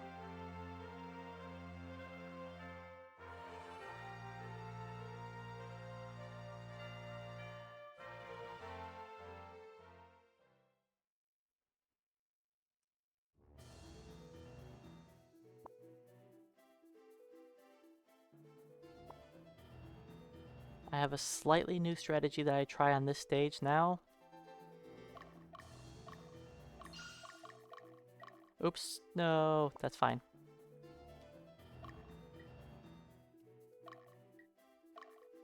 I don't know if that's fine, actually. I accidentally sent him to the wrong town. And I clicked on a bad spot. I'm probably going to get that additional encounter. I don't like my movement. I could attempt to adjust it, but that will also cost me time. And as long as I think there's a chance that I avoid the encounter, I'm gonna let it go.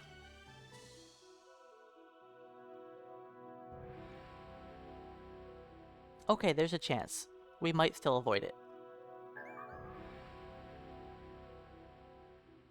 Nice, okay, we're fine. Whew. I was worried about my setup there. I didn't like my positioning at all, but it worked out. Because I made a goof. Again, It was a minor goof, so that's fine. Not a huge deal. Critical, please.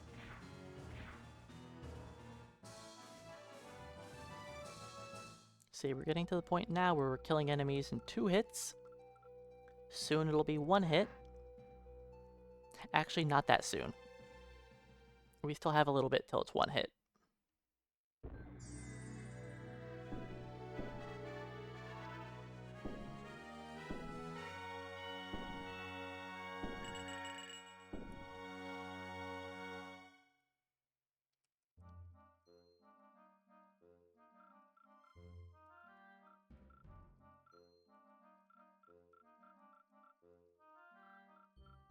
I don't think I have any time save.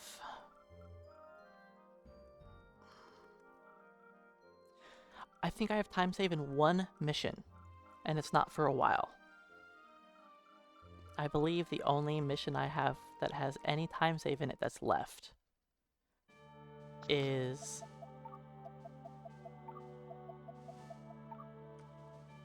what is it? It's not Azure Plains. It's... I don't remember. When I see the name of it, I will remember what it is.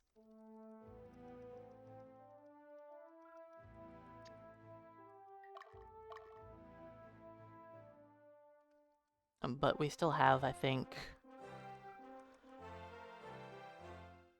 40 minutes until we get there. So we've still got a while before I have my next time save. Otherwise, it should be pretty standard, plus or minus a few seconds.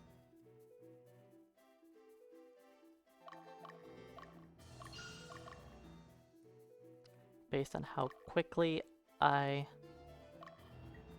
set up my movement across the map.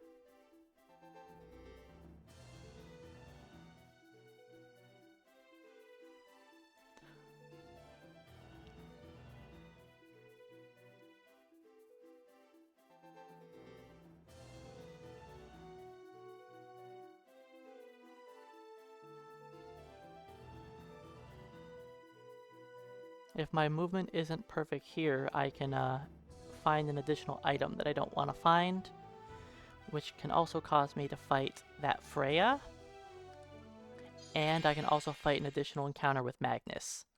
There's lots of things that can go awry in this mission, but they generally don't.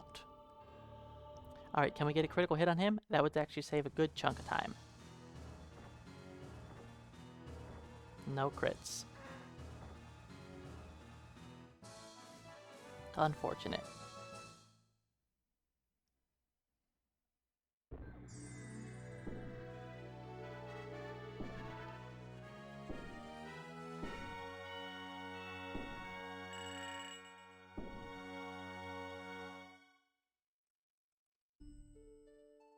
Oh, we're also going to have time loss in a mission coming up, too.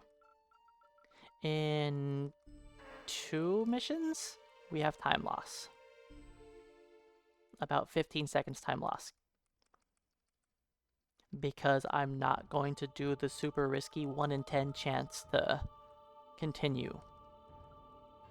AD pad, welcome on in. Yeah, on Temple of Birthday, there is a super risky strategy that rarely works, and it can save me about 15 seconds. But I'm not going to do it because it only has about a 10% chance to work. It worked in my PB. I was considering my PB a dead run. I was like 15 seconds behind. No, I was 14 point something seconds behind, and I was like, the only way this run has a chance of becoming a new PB is if I actually hit this super lucky 1 encounter skip. So I did it, and I got lucky, and it worked. So now it's just guaranteed 15-second time loss. Unless I go for that roll for the 1 in 10. And I'm not doing that. Not with this run. We are far enough ahead, I can afford to lose the 15 seconds to not risk the run.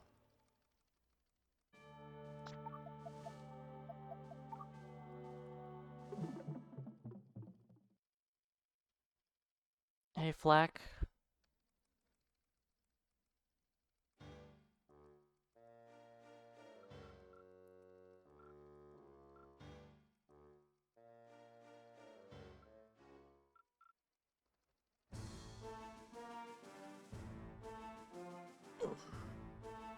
So far, the run is going pretty well.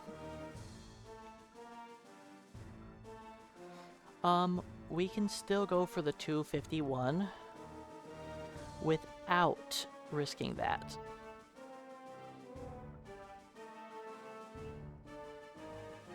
I'm not going for a 10% success. Nope. That's one of those things that you only do out of desperation to save time.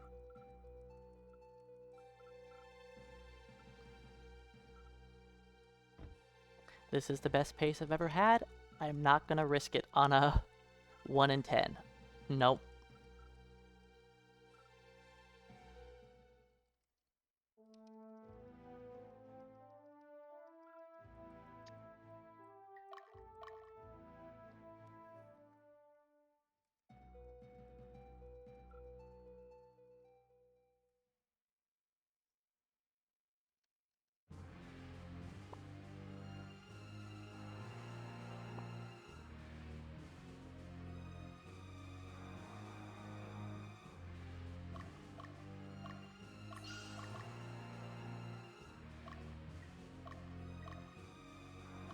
I would like to have gone a little bit further north, but I think that'll work perfectly fine.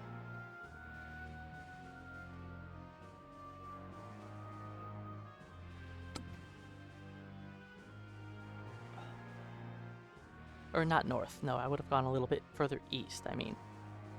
But our movement should be fine.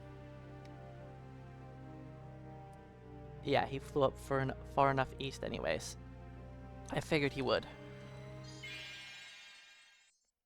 Alright, so in this battle, we're gonna need some luck.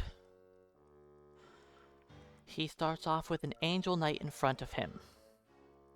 We desperately want to see our first person attack the left character. We have a 50% chance to attack the left character, 50% chance to attack the right character. In most of my runs, we attack the right character instead of the left. Please attack the left one. Please. Thank you. And a critical hit. Let's go.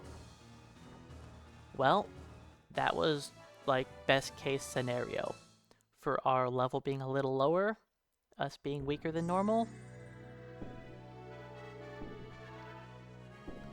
That was good. That was great luck.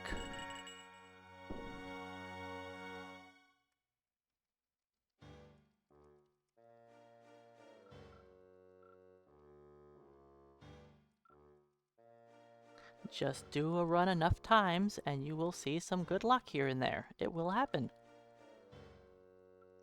That is now 2 useful critical hits, and that critical hit was very useful. That critical saved me at minimum 6 seconds.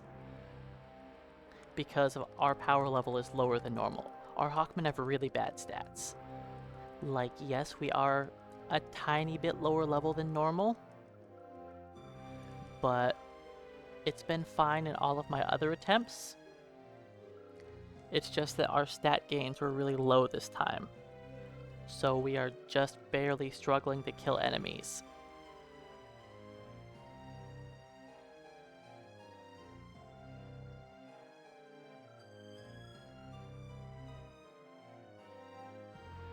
But like I said earlier, that's fine because everything else is going decently well. That we can lose a little bit of time to not dealing as much damage as you'd like. I'm not sure why I have 5.5 seconds time save here, almost 6. No, actually I do know why. Never mind. The setup here is difficult. It's hard to set it up quickly. And if you're off by a little bit, Magnus gets an additional encounter, which loses you 20 seconds, so... It's better to take a little extra time than get the 20-second time loss.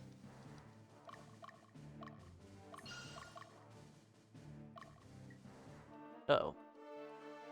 See, like that kind of stuff.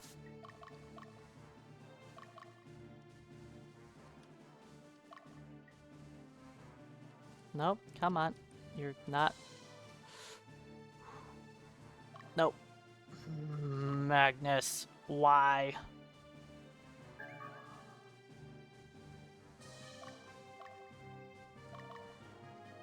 Stop. Go to here. Go to here. Oh, I mentioned a 1 in 10 skip. How much time loss if it fails? If it fails, I get a game over. So, instantly dead run. No going back.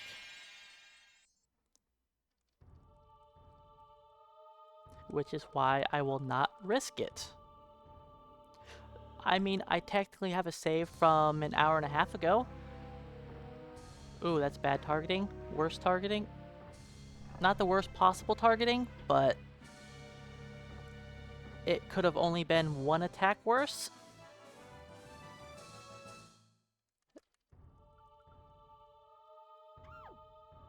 Yeah, I had a little bit of time save here, but I messed up with Magnus's...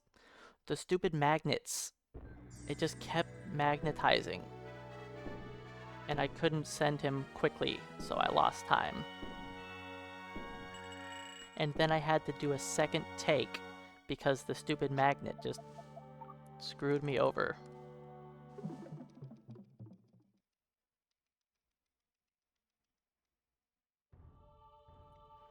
But yeah, on this split right here, we're going to lose 15 seconds. This is the split I was talking about for the 1 in 10, skipping one encounter.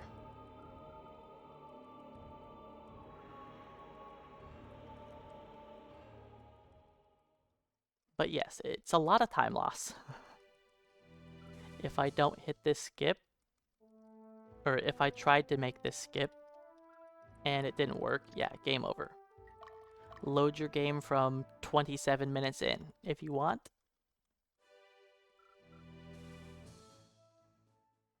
So no, it's not worth me risking it. Even if I get a 701, I'm not risking it.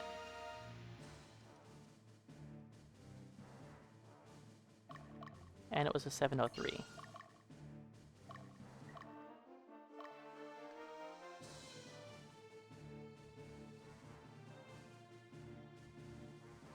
And in case you guys were wondering what I mean by the 701, 703 type stuff, it's the time on the clock for what frames I click to send my unit out. If immediately after this fight, I instantly pan over to the enemy stronghold, and I mean instantly pan over there, then I could have skipped the encounter by sending Magnus out of the base. But it has to be an instant pan. Not an instant pan. That would have been game over.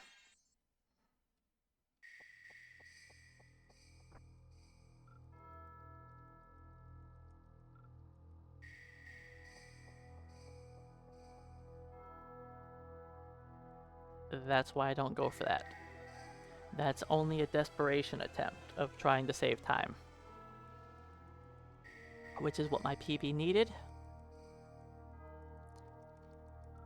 This run doesn't have to be that desperate. We have time to spare. I get to just relax and take it easy. No crit. Oh, we got a critical, but it was a useless crit. So that doesn't count. We have had 2 useful crits so far, so I can't complain about my crits. Our crits have been fine. Our targeting in one fight was good. And another fight was terrible. Hey, look at that. We lost 15 seconds. Who would have seen that coming?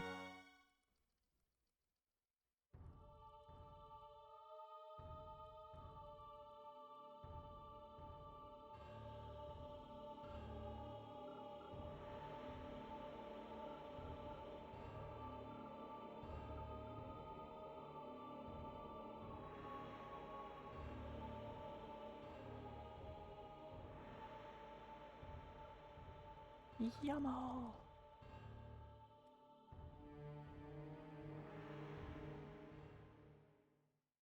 Alright, I get another small break.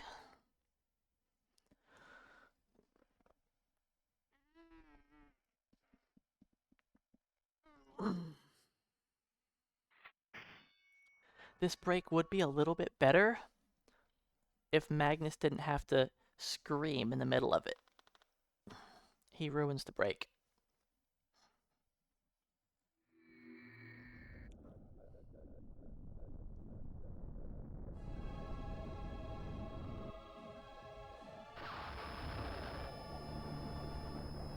I think if Magnus didn't scream here, it would be the longest break of the game. Instead, it's the second longest.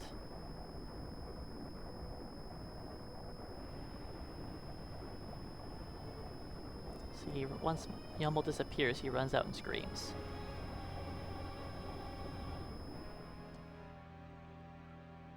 Then that's it, just one line of text, one word even. Then I wait some more.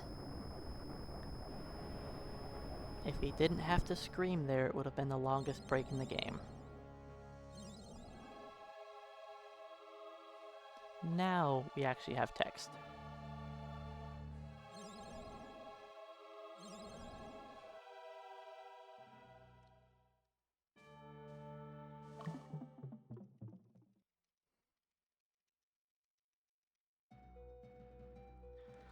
Alright, this is a real simple mission. I've never had it go wrong. It's just send Hawkman to the enemy stronghold. Real simple. I can theoretically lose time if I don't target the stronghold quickly. But if I don't target it quickly, I lose a few seconds. It's not a huge deal overall.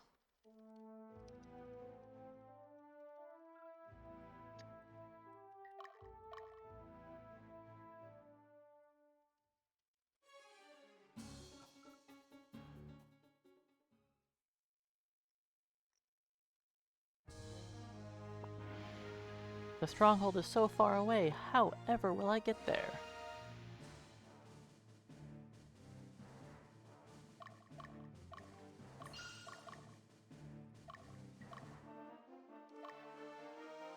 Just fly straight there. There's a ton of enemies on this map in a tiny little space. But we just easily avoid them all.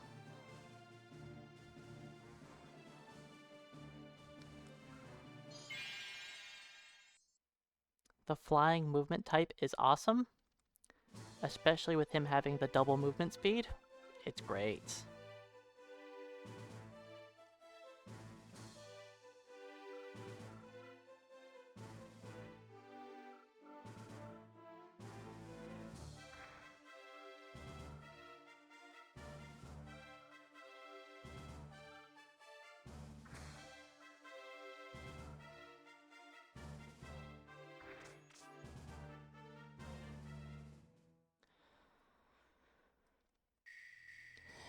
In runs of the past, this would be the first encounter I can one-shot an enemy without a crit.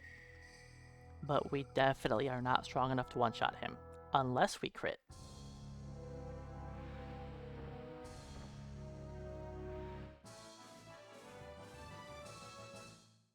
We're a little too weak. Which is fine.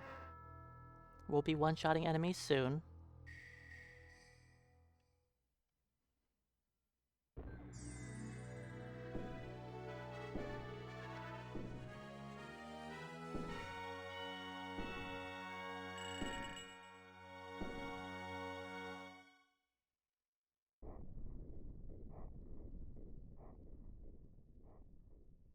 Alright, this is the end of chapter 3? Yeah, this is the end of chapter 3. We are now at endgame.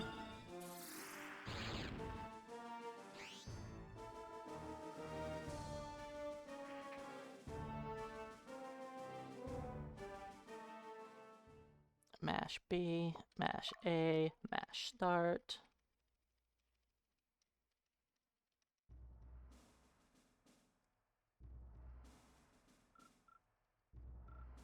Cycle through mashing 4 different buttons throughout this entire run, depending on the scene.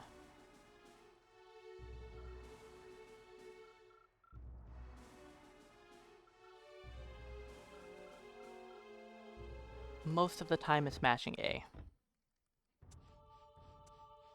Mashing A is definitely the most common button I'm mashing. Then B, then start. I only have to mash Z at the beginning of a map to send out my unit as quickly as I can.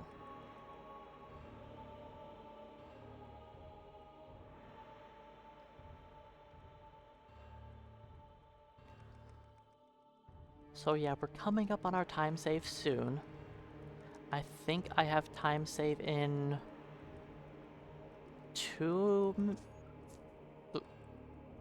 3 missions from now is our time save?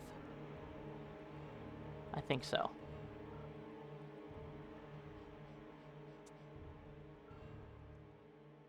I'm pretty sure in my PB I sent out my unit at a bad time. I'm still gonna go with that is bad advice, Flack. I'm gonna stick with that.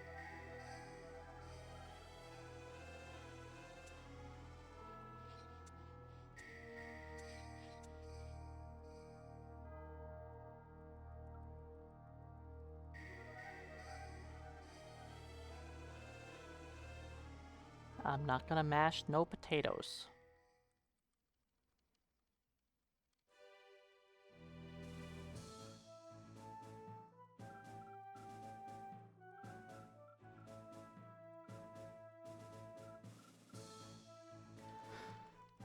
Alright, well, hopefully there's only 50 minutes left of this run. You know, less than 50 minutes left.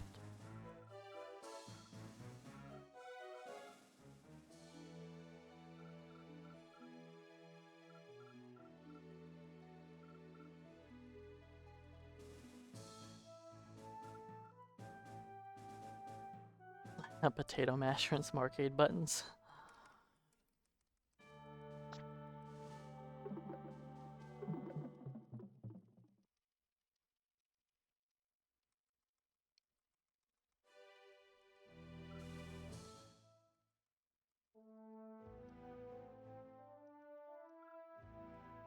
Aw, man, this mission.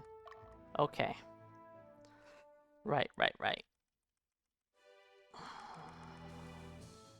This is where I messed up my run yesterday.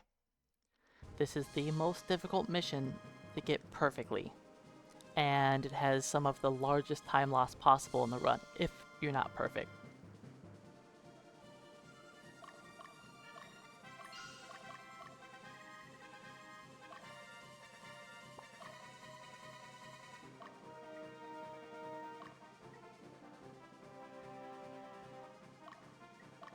I am unsure on that, but I think it might be okay.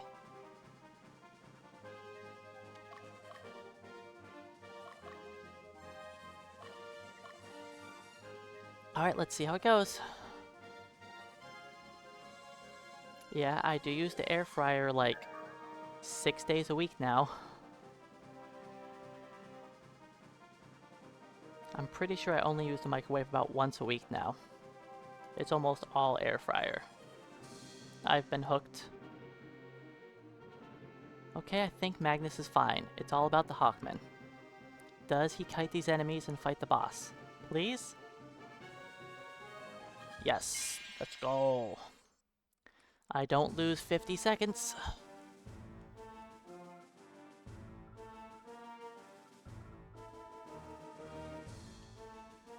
Can we get a crit?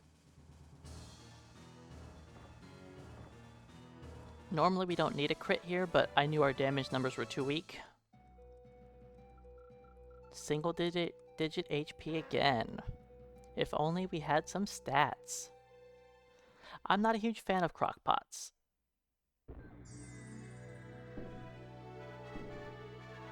Like, I don't know, something about like a stew type thing just doesn't... And also planning ahead, yeah. Taking like 8 hours to cook and stuff, but I'm not a big fan of like stews. I don't know why. I never have been. Anytime I've had stuff out of like a crock pot, it's always been like meh to me. Like, chili can be alright, but like for the most part, just... it's not something I'm interested in.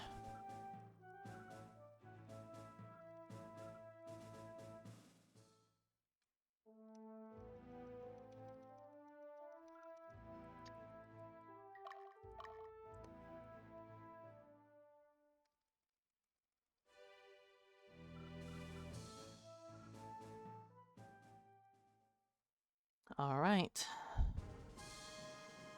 This mission can go awry. Hopefully it doesn't. It should be fine. It's normally fine.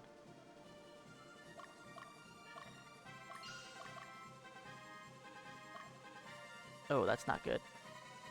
Come on.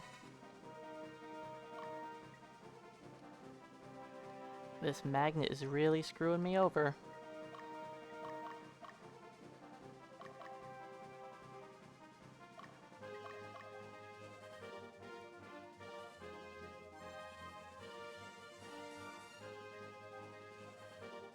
Alright, hopefully I missed the Boronic. I think I'm gonna hit it.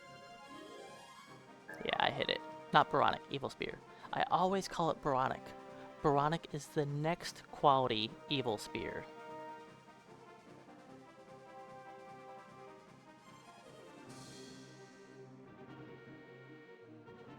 So, it's very close to Magnus getting attacked here. And we always hope that he doesn't get attacked.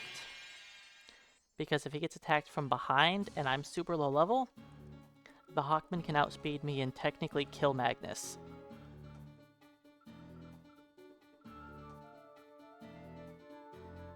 Alright, a critical hit here will save time.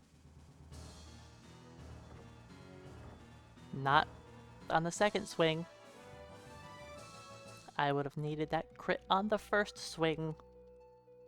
The second swing is just annoying.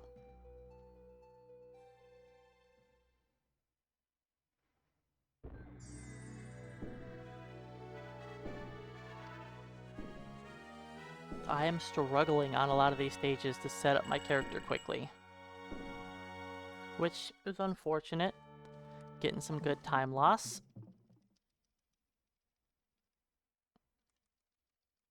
The magnet has been screwing me over. I have a new setup here, but I'm not gonna risk the new setup. Oh, I was mashing B instead of A. I was just thinking earlier when I was talking about all the mashing of buttons, I was like, I haven't been mashing the wrong button at any screen yet. Then sure enough, 10 minutes later I do it.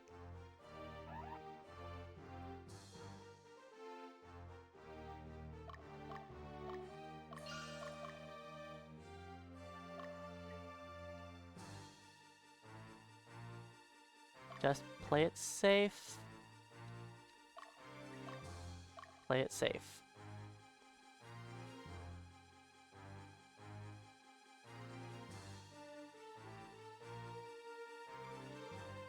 I have a new setup, but in practice it hasn't worked out very well, so I'm not going to bother trying it again.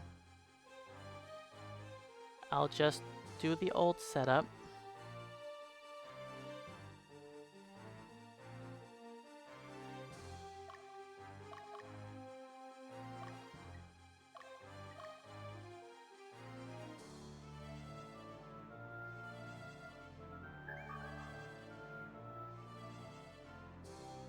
I think the new setup only saves like 2 seconds, so it's not a huge deal.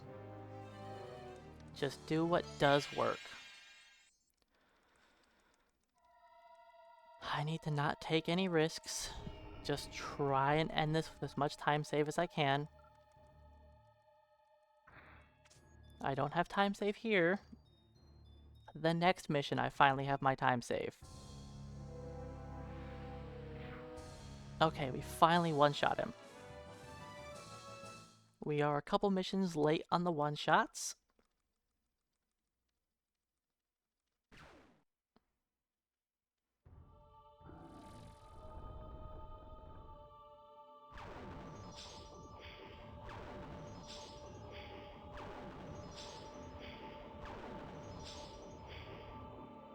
Look at my army I've summoned.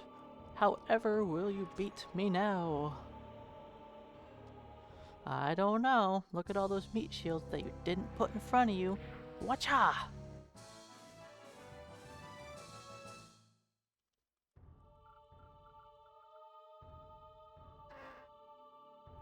Anyways. Silly prince. Demons are just for Yummel.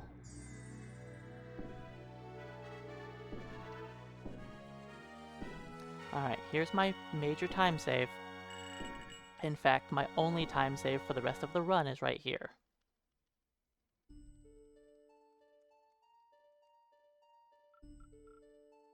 Now that I've lost a bunch of time, I guess we're still... Even with all the time lost, it's still the fastest pace I've been on. Oh, it's because of... Right. Gully Hills 2 is where I lost all my time before. Yeah. No, Temple of Berthy is where I lost all that time on the other run. Yeah.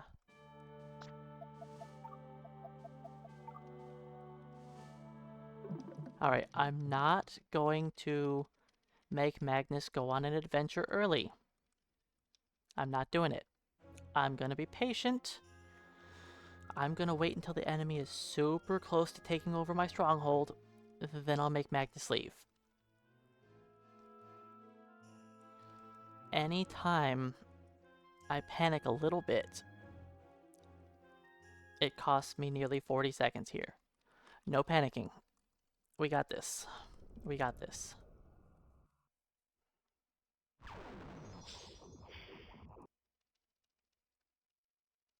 I think I remember when to send him out. If I send him out too late, Magnus gets attacked from behind and I lose time. But it's not a game over.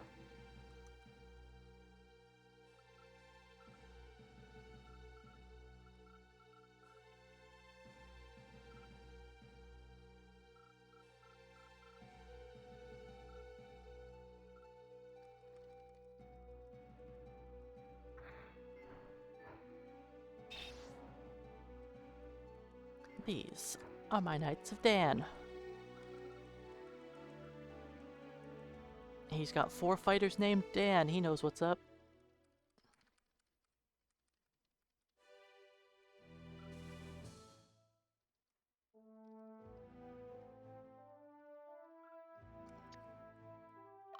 Nope, stop trying to repeat. Well, that's a little bit less time save I have now.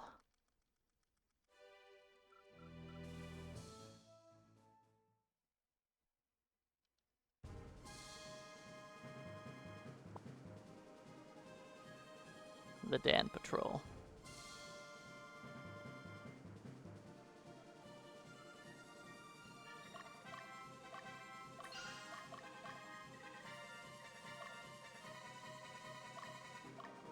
Okay. Wait, wait, wait. When do I send him out? I never remember.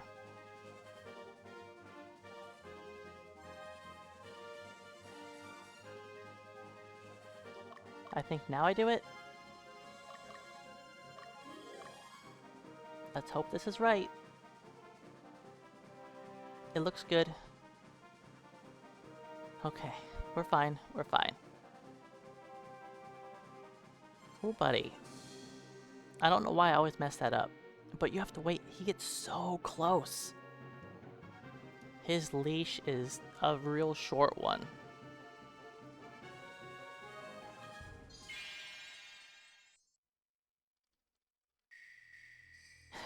That is true. Dan was good in Illusion of Gaia.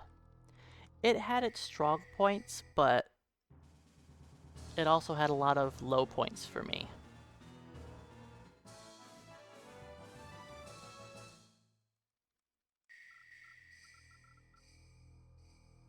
I think with the right tweaks, it could have been a more enjoyable game.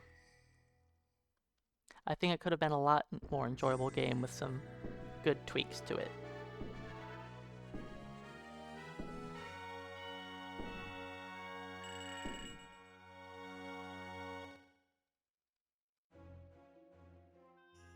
Yeah, the vampire dungeon was definitely awful. And a lot of the fights that I really struggled with, I wouldn't have ever figured out without assistance. Like at the end of the final boss fight, if it wasn't mentioned to me to milk through the floor, I would have never beaten that fight. 'Cause, yeah, it just wasn't gonna happen. I wasn't going to figure it out to use that ability during combat to avoid damage. Never would have thought of that on my own. I would have just sat there struggling, getting more and more angry at the game.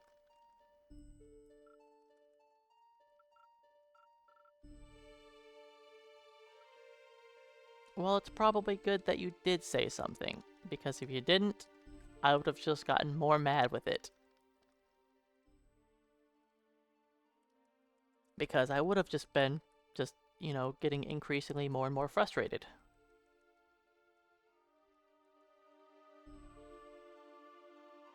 In some of these games, when there are specific mechanics that you're supposed to know, but they aren't, like, apparent, and if you don't know how to do it, it makes the fights feel impossible. That sucks. I had that feeling a lot in Chrono Trigger. That in a lot of those battles, like, I had no idea what to do. Like, every single attack I do heals the boss. I've tried every different element twice. I've tried doing regular attacks and combined attacks, everything heals. Like, oh, I apparently have to, like, switch my elements throughout the fight and only use, like, the element that he just used on me, and, like, weird things like that.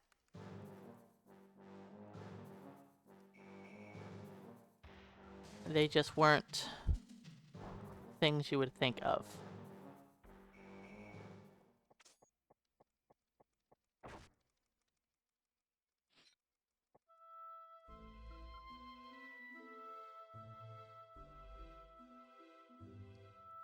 For lots of people, that played the games, 20 plus years ago, it's like, for them, it's common knowledge. Like, duh, everybody knows this now, but it's like, no, not necessarily.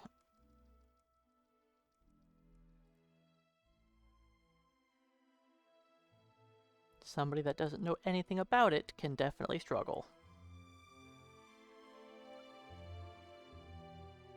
Alright, well, I think I have 4 or 5 missions left. 5. I think I have 5 missions left.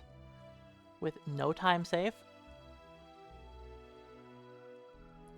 Theoretically, I have time save on this mission if I have perfect targeting and or no item drops. I can save up to like 10 seconds, maybe even more. But that would take perfect luck, which isn't going to happen.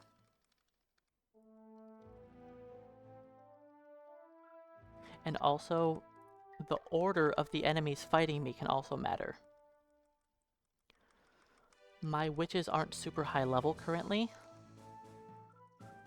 So, if we fight like a golem in the first group, it's gonna lose us a second.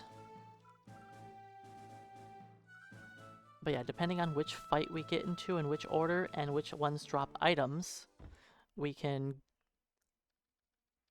have some time be saved here. Then in the 2 boss fights, depending on the order we attack enemies, we can save time.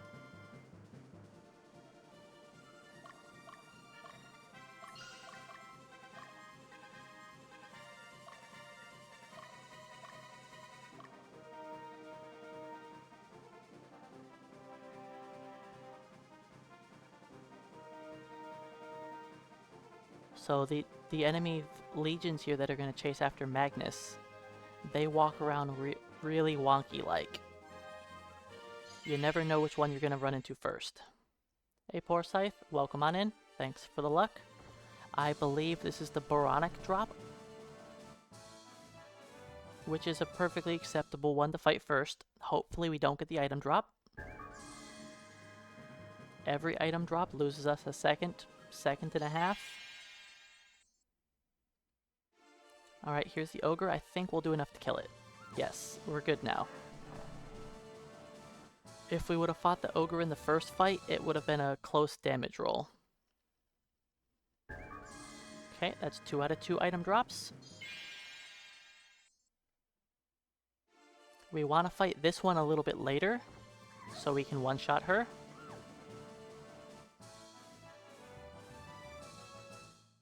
Come on. I know, is that the one that doesn't drop an item? No, that one drops an item, okay. I think it's the next Legion leader that doesn't drop an item. We're 3 for 3 for item drops.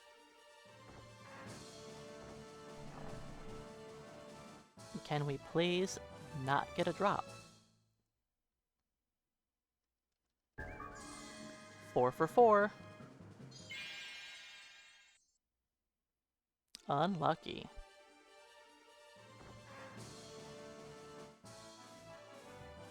If those guys... They might drop the, Okay.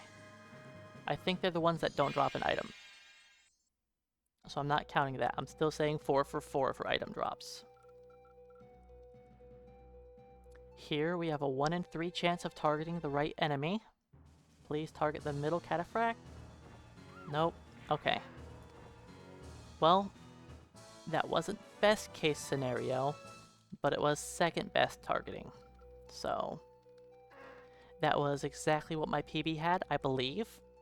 And that's exactly what my last run here had as well. That guy always drops an item.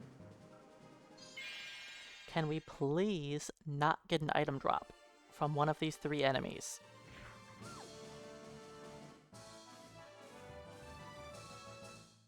We can't have the worst possible luck. There we go. Okay, so we got 1 item to not drop.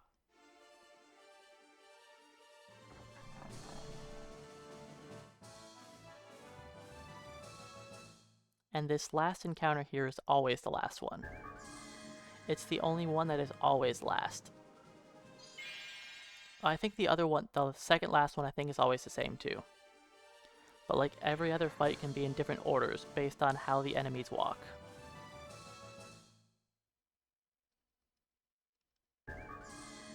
Okay, so we got all item drops except for 1.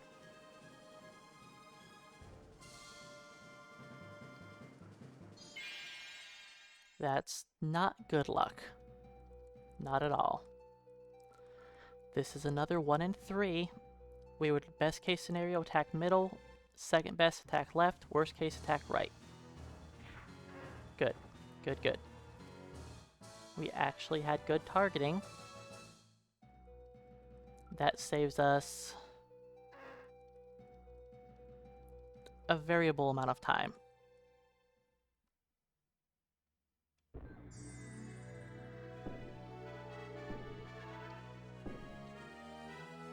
Alright, and now from here on out, I have no more time save, but I have lots of possible time loss still.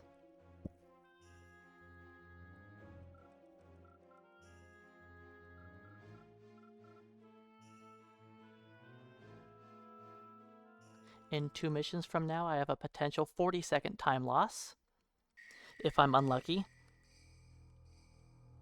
It all comes down to how does my character move. My setup is pretty consistent.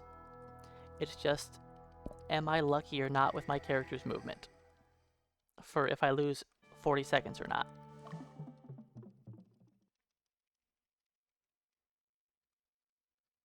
Not in this mission. This mission's fine. This mission's pretty easy. I expect it to be about average, you know, plus or minus like 5 seconds.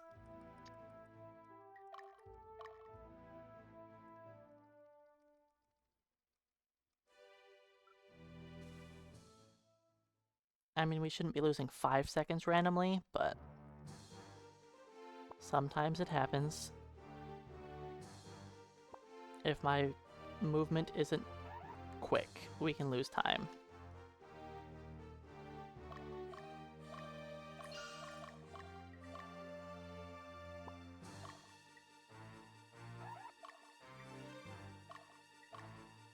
Okay, that was fine. It wasn't perfect, but it was fine.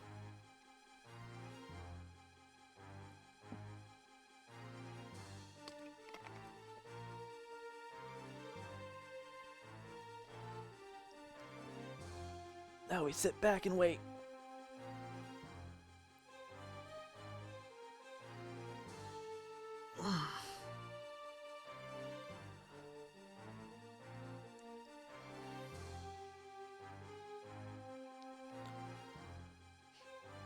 This is one of the 2 longest stages in the game. In fact, both of the 2 longest stages in the game are back to back. This one and the next one, your character has the most space to fly over.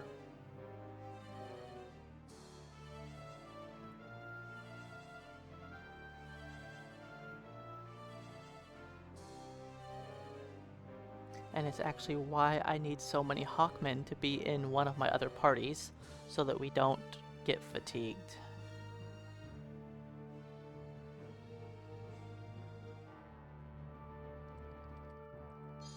Time to murder ourselves a king.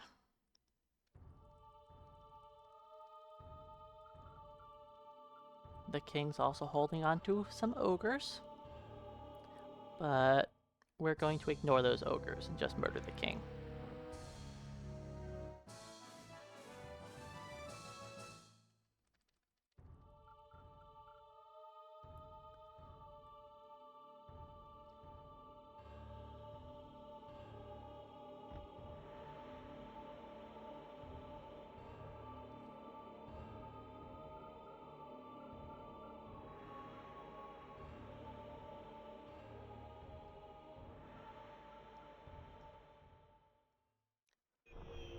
Another father goes bye-bye.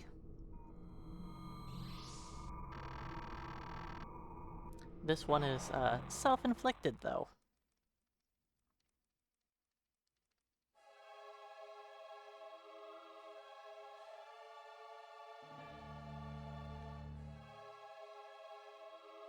He took out his own puppy.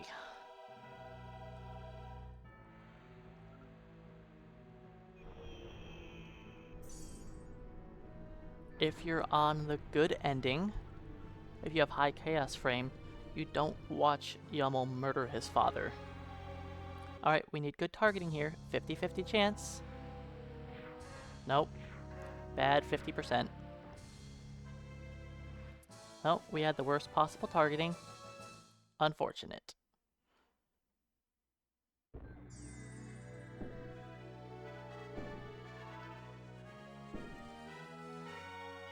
Could have been better.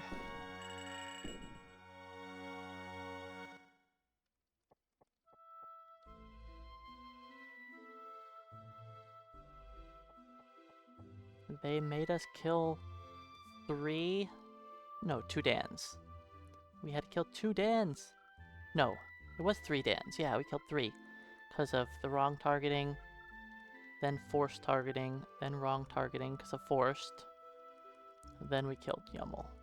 So yeah, we killed 3 of the 4 Dans.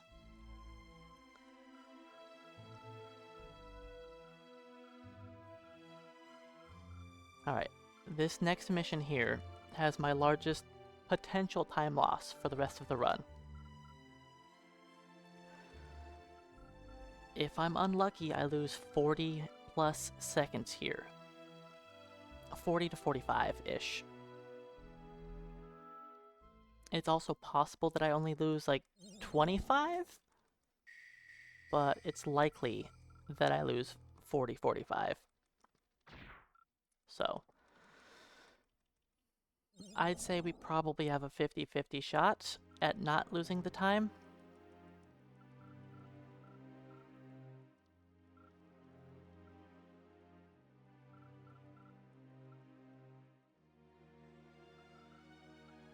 I mean, if you guys want more emotes, you'll have to figure that out probably on your own, because I'm not going to be commissioning any more emotes. If anybody in the community wants to help pitch in to make one, though, I mean, that's fine, and I can add it to my list. But emotes are definitely not the main concern that I have. I don't really have the creativity / imagination for me working on lots of the emotes. Like that emote right there was done by Tanuki Dan. So I threw it in. Like if somebody makes me an emote that fits the channel, then it can go in. I don't mind doing it. It's just not, it's not something that I go out of my way for. I don't really want to ask anybody to make stuff for me. But if somebody would like to make something for me, I'm all for it.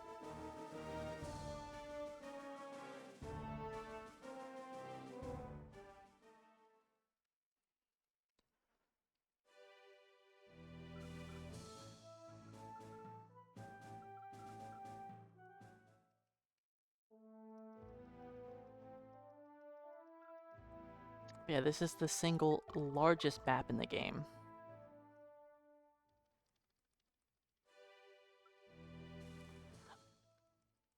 What do you mean? For like making an emote? It depends on if you're like who's making it for you. Like if you get it commissioned,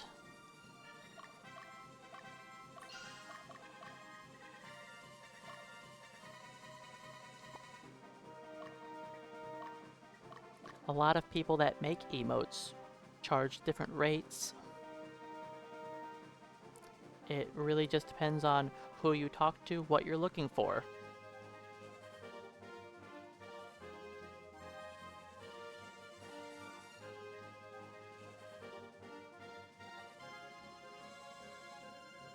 But I'm personally just not looking to spend any money on getting any more emotes. I did it once, I had a batch get done, and that's it.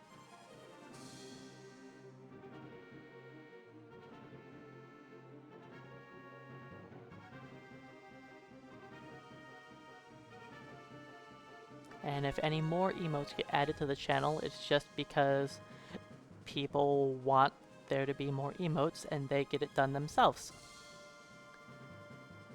Alright, so here we go. We have to get lucky and that we kite this guy. Not looking good, not looking good. So close.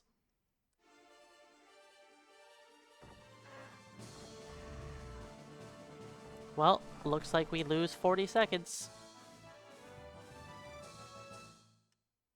I did not PB. Okay, we got lucky. We didn't get the item drop. If we got the item drop, the other enemy would have spawned, and we would have had to fight a Deanna before this boss fight. So we only lose like 20 seconds. So with it being worst case, and we got the extra battle, we at least didn't lose too much time. So we got unlucky again, but in that unluckiness we got lucky. So it's something. But yeah, yesterday's run did not end in a PB or world record. But this run got the potential to do it. We just lost some time there, which kind of sucks. I own 9 world records, I think. 9 official world records, and unofficial, who knows.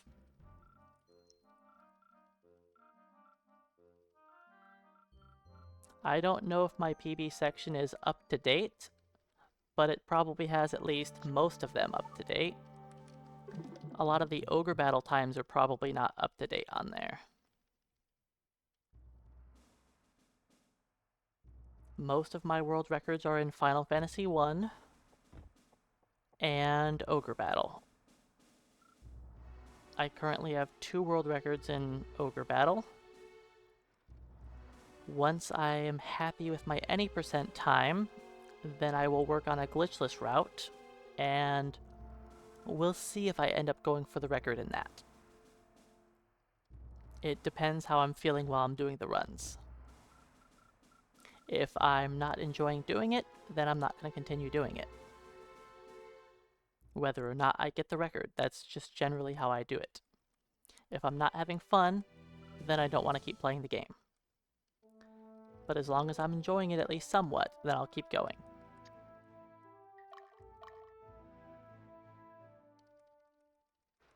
To me, my sanity for me enjoying a game is more important than just getting the record. Because there are plenty of games I would like to hold the record on, but I'm just not going to do it.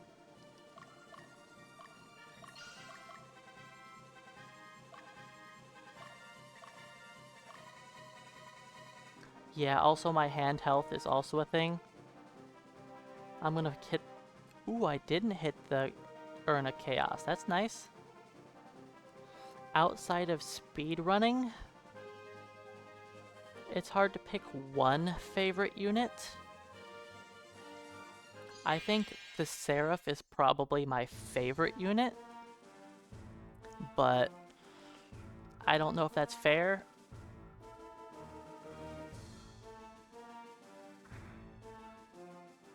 Outside of flying units, because I like a lot of the flying units. I like the Ravens, I like Griffins. I don't like the Worms, even though they're flying units. I don't like Gremlins or Pixies, even though they're flying. I don't like Volton. But I do like the Angel Knight Seraphs. I don't really like Angel Knights too much, actually, just the Seraphs. But I like a lot of the flying units in general. For regular units, my favorite would have to be a Swordmaster. Even though I dislike the Swordmaster's back row attack a lot, their front row attacks are great, and I like their stat gains. And unevolved classes, I like Fencers the best as well.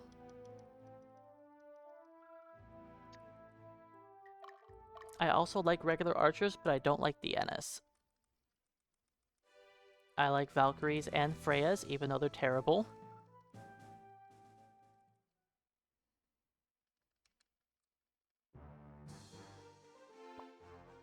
Okay, this mission I can mess up and lose a lot of time, so I need to make sure that I do things correctly.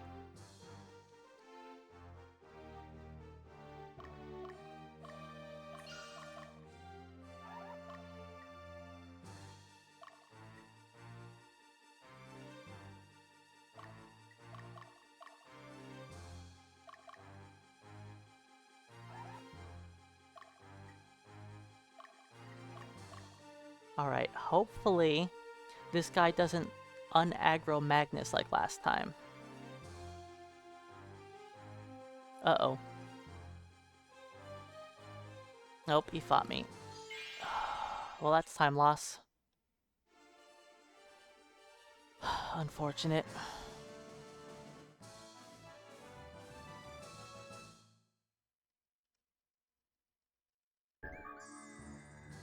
That's a large time loss, even.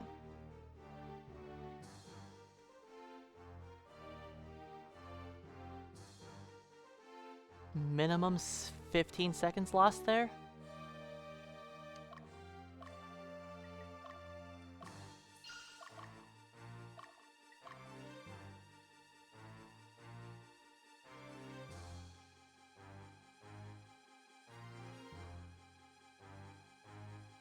Black Knights are really cool too.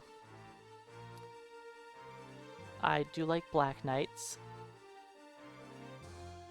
but I like them a little bit less.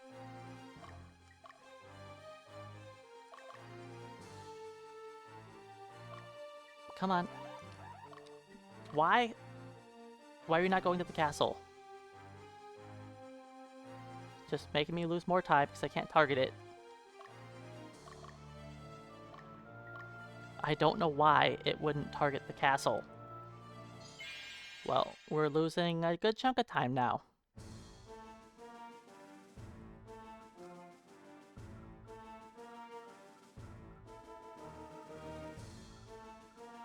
I went over the castle multiple times and the magnet would not select it.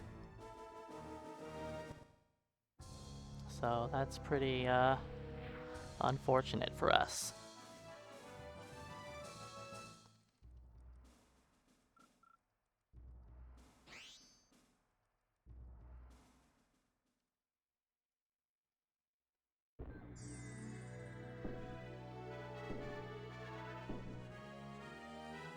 Alright, well, one last mission. The run was looking pretty good overall, but sadly, the end we had lots of shenanigans happen. Which is kind of weird because my last two PBs had nothing but gold finishes. Like, the last 4 splits on, like, both of my last PBs were all gold.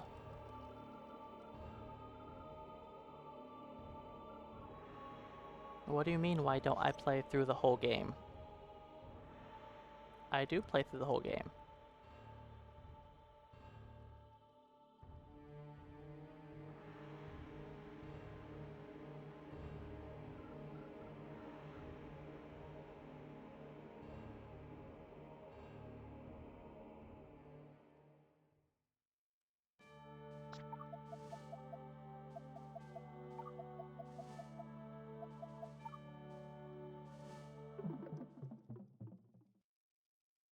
If you mean why don't I go to every single stage, that is because I'm playing the any percent right now, beating the game as fast as possible, not completing every single stage in the game.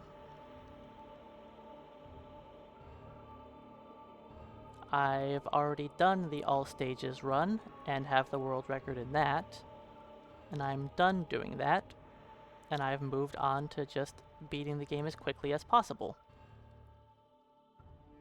I don't really care about my all stages time as much. I've done it, I have the record, sure, but it's not the main category. When speedrunning most games, generally the most popular category in most games is beating the game as fast as possible. Unless there are major exploits going into it, like credits warp type deals. Lots of games with credit warps, they usually aren't the main categories. But if you're playing through a majority of the game still, any percent is usually what tends to be the most popular. Because it's you beating the game as quickly as possible. Do we use some extra glitches in this to make it a lot faster? Sure. But turning a 6-hour game into less than 3 hours is kinda nice. Hey Namron, welcome in. Final mission time. Worst case scenario, I goof, fight an additional encounter, lose 20 seconds here.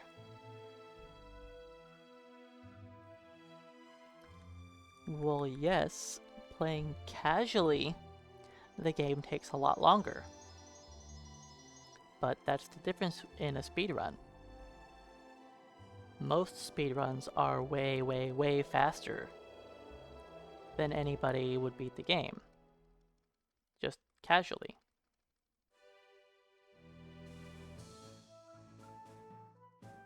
If you want to see me beating all of the stages, including the bonus stage after this mission, you can check out my video on that.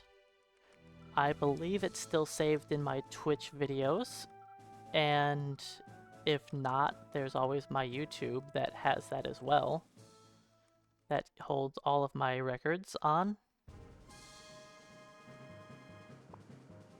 So if you want to check that out after this, you can. And I go through every stage, but I do beat it the same kind of way. Because it's not a casual playthrough. Oops, don't do that yet. Wasting time. It's actually... my Hawkman might not be far enough north. I might have messed this up. Let's see.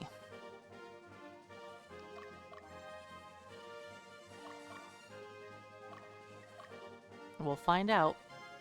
If my Hawkman does not hit the Dragon Shield, then we're going to lose 20 plus seconds.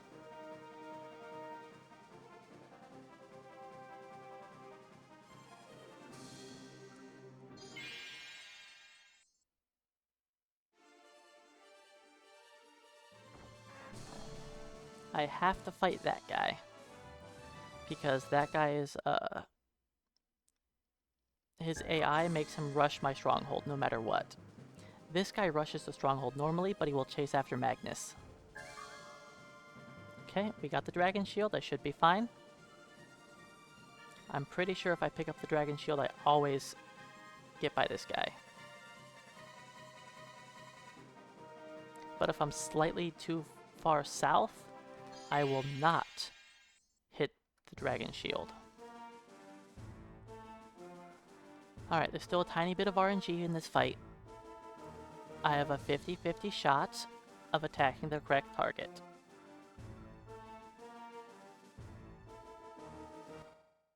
We want to attack on the left, not that way.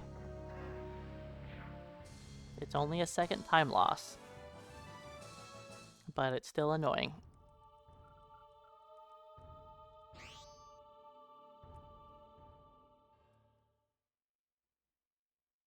Alright, well, all I really have to do now is mash through text a little bit, and we have the final battle with Danica. It is set to attack the leader, yes, but if the leader is not available to be hit, they will target the enemies randomly, with equal odds of who to target. And since we only have melee attacks, and he was standing in the middle, he's protected by a unit, so we target completely randomly. So we have a 50-50 shot of targeting the one we want to be targeting. I could theoretically, at the beginning of the fight, pause it, change it to attack the weakest, so that I smack the correct one, then pause it, change it to attack leader, but all of the pausing the game will cost me way more time than just letting it play out.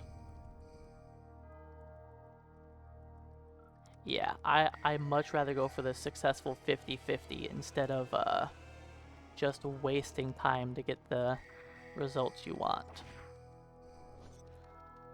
I wouldn't call this a strong finish, but at least it's an acceptable finish.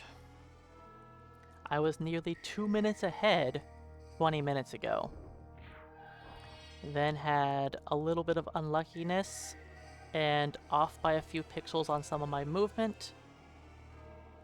But yes, this will still be a PB, it'll still be world record, and I want to say I will let it stand here. It is so difficult to go for the perfect run, like... No congrats yet. I might like have a stroke or something. There's still text to mash. And technically one more encounter.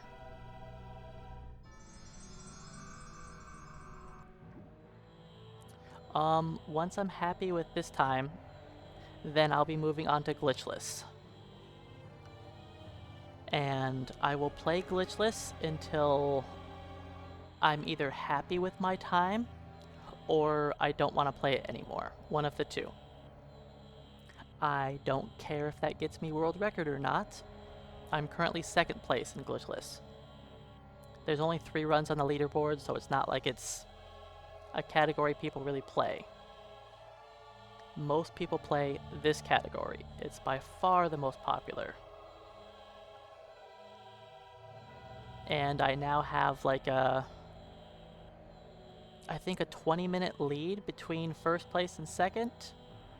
Then I think first or second and third have like at least a 10-minute lead on top of that. Nobody's really been trying to implement the new glitches.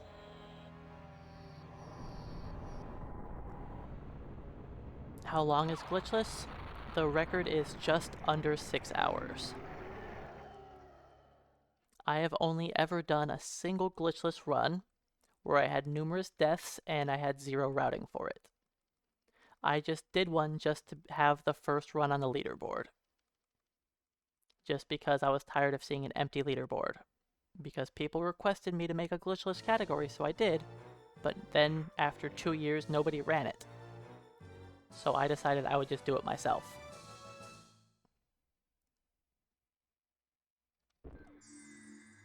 Alright, well, that's that. The final battle. Now we just have a little bit less than a minute of dialogue left. Timing ends once Danica says her final line and I confirm the text box.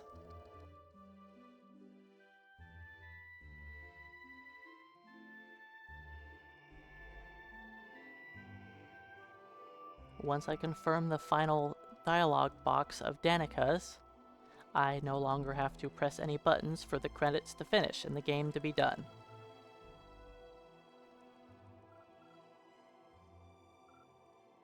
So I just mash A, mash A, mash A. 2 more text boxes? No, more than that. Now 2 more. Or 1 more? It's 1 text box, but she says 2 different lines. So that's gonna be that. It was a pretty good run overall. Not the strongest finish, but it's a new world record. And I think I'm just gonna have to leave it there. I know I could get a 151. I know, or not a 151, a 251 is something I could theoretically do. And a 250 is technically possible if everything goes perfect. But I think this is where it's going to stay. So, thanks for the GGs, everybody. The next task is going to be glitchless.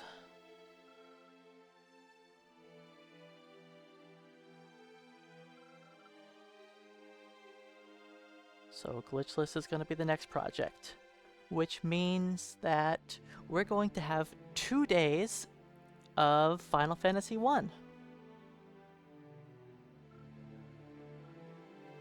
Glitchless is about 6 hours. So I still have time. I can still play some more. So once the credits end here, I'll stop the video and we can switch over to FF1. So I'm going to use the restroom real quick. I don't have to go now, but I might as well before we start FF1.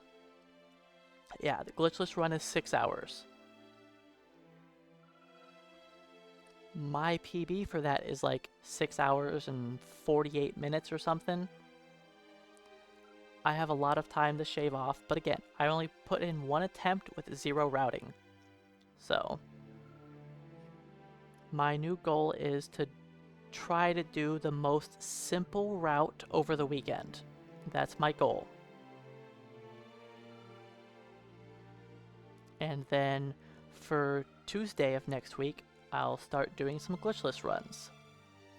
So until I have at least a basic route figured out, we'll just play FF1 until then.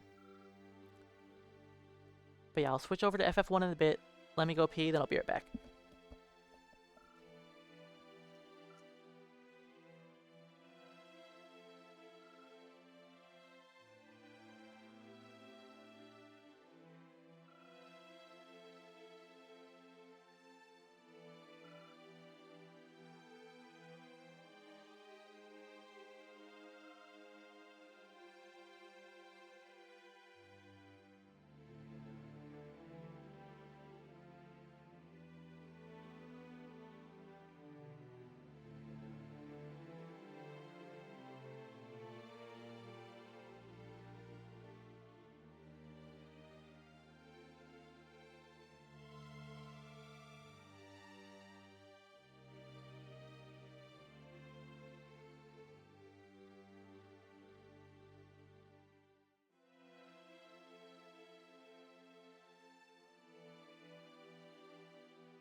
In case anyone hadn't seen it before, this is the neutral ending.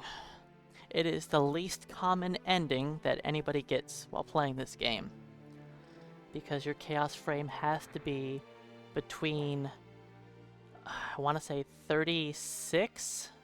It might be 34.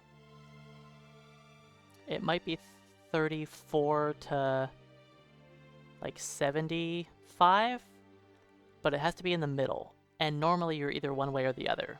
You're either fully chaotic or fully lawful. That's the most common thing.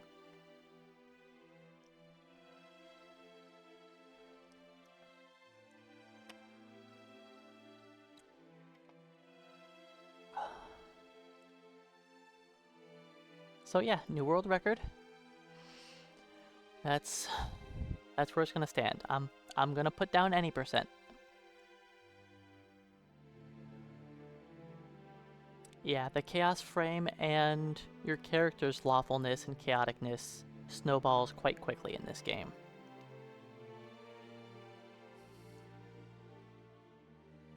But yeah, we actually started off pretty good. Like, there was no... Started off, first split was good. Only 0.5 seconds off is fine. My best split is a 7:38. So having a 7:39, acceptable start. Voluminous Mine was good. Cornell Canyon, I lost 20 seconds. Xenobian Border was fine. Melissa, I lost like 20 seconds. Voluminous Mine again was fine. You know, gold. That's acceptable. Gunther Piedmont, I made a small goof that cost me like 7 seconds. What did I do? I don't remember. I did something small that cost me that time. Then it was fine. Alba was acceptable. Cornell Canyon was fine. Militia 2 was good. Silent Asothan was good. Good.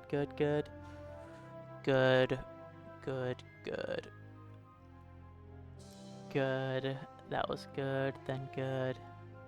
This was...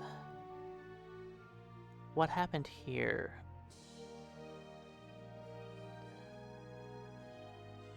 Oh, I struggled to have Magnus move properly on the mountain. That's what happened here. Temple of Birthday was expected time loss because I wasn't going for the YOLO 10% strategy. So fine, fine, fine. All of this time loss is fine. Blue Bliska, yep, fine, fine. Then Azure Plains, we had one additional fight, which was just RNG. Castle Talpia was... I was a few pixels off on sending Magnus the correct direction, so I lost that time. But honestly, most of the run was pretty good.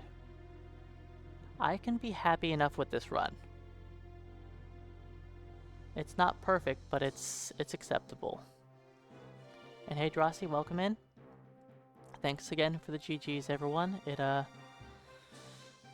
It did take quite a bit of routing and a lot of time for it to get down to here. I was running this for what, like 2 months? And just slowly chipping away at the record. I mean, I'm not fully happy with the run. You know, there were some small errors, but overall, I'm happy enough with it for it to stay there.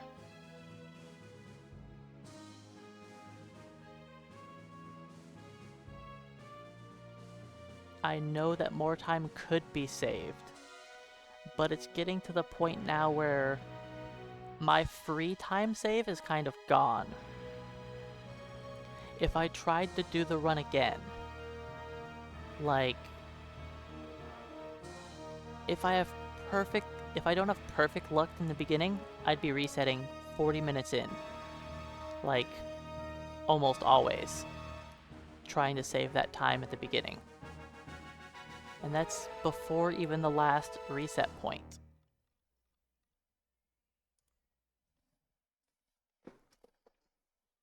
Alright, our chaos frame is... what, 36 or is it 7? I don't remember. 39. Yeah.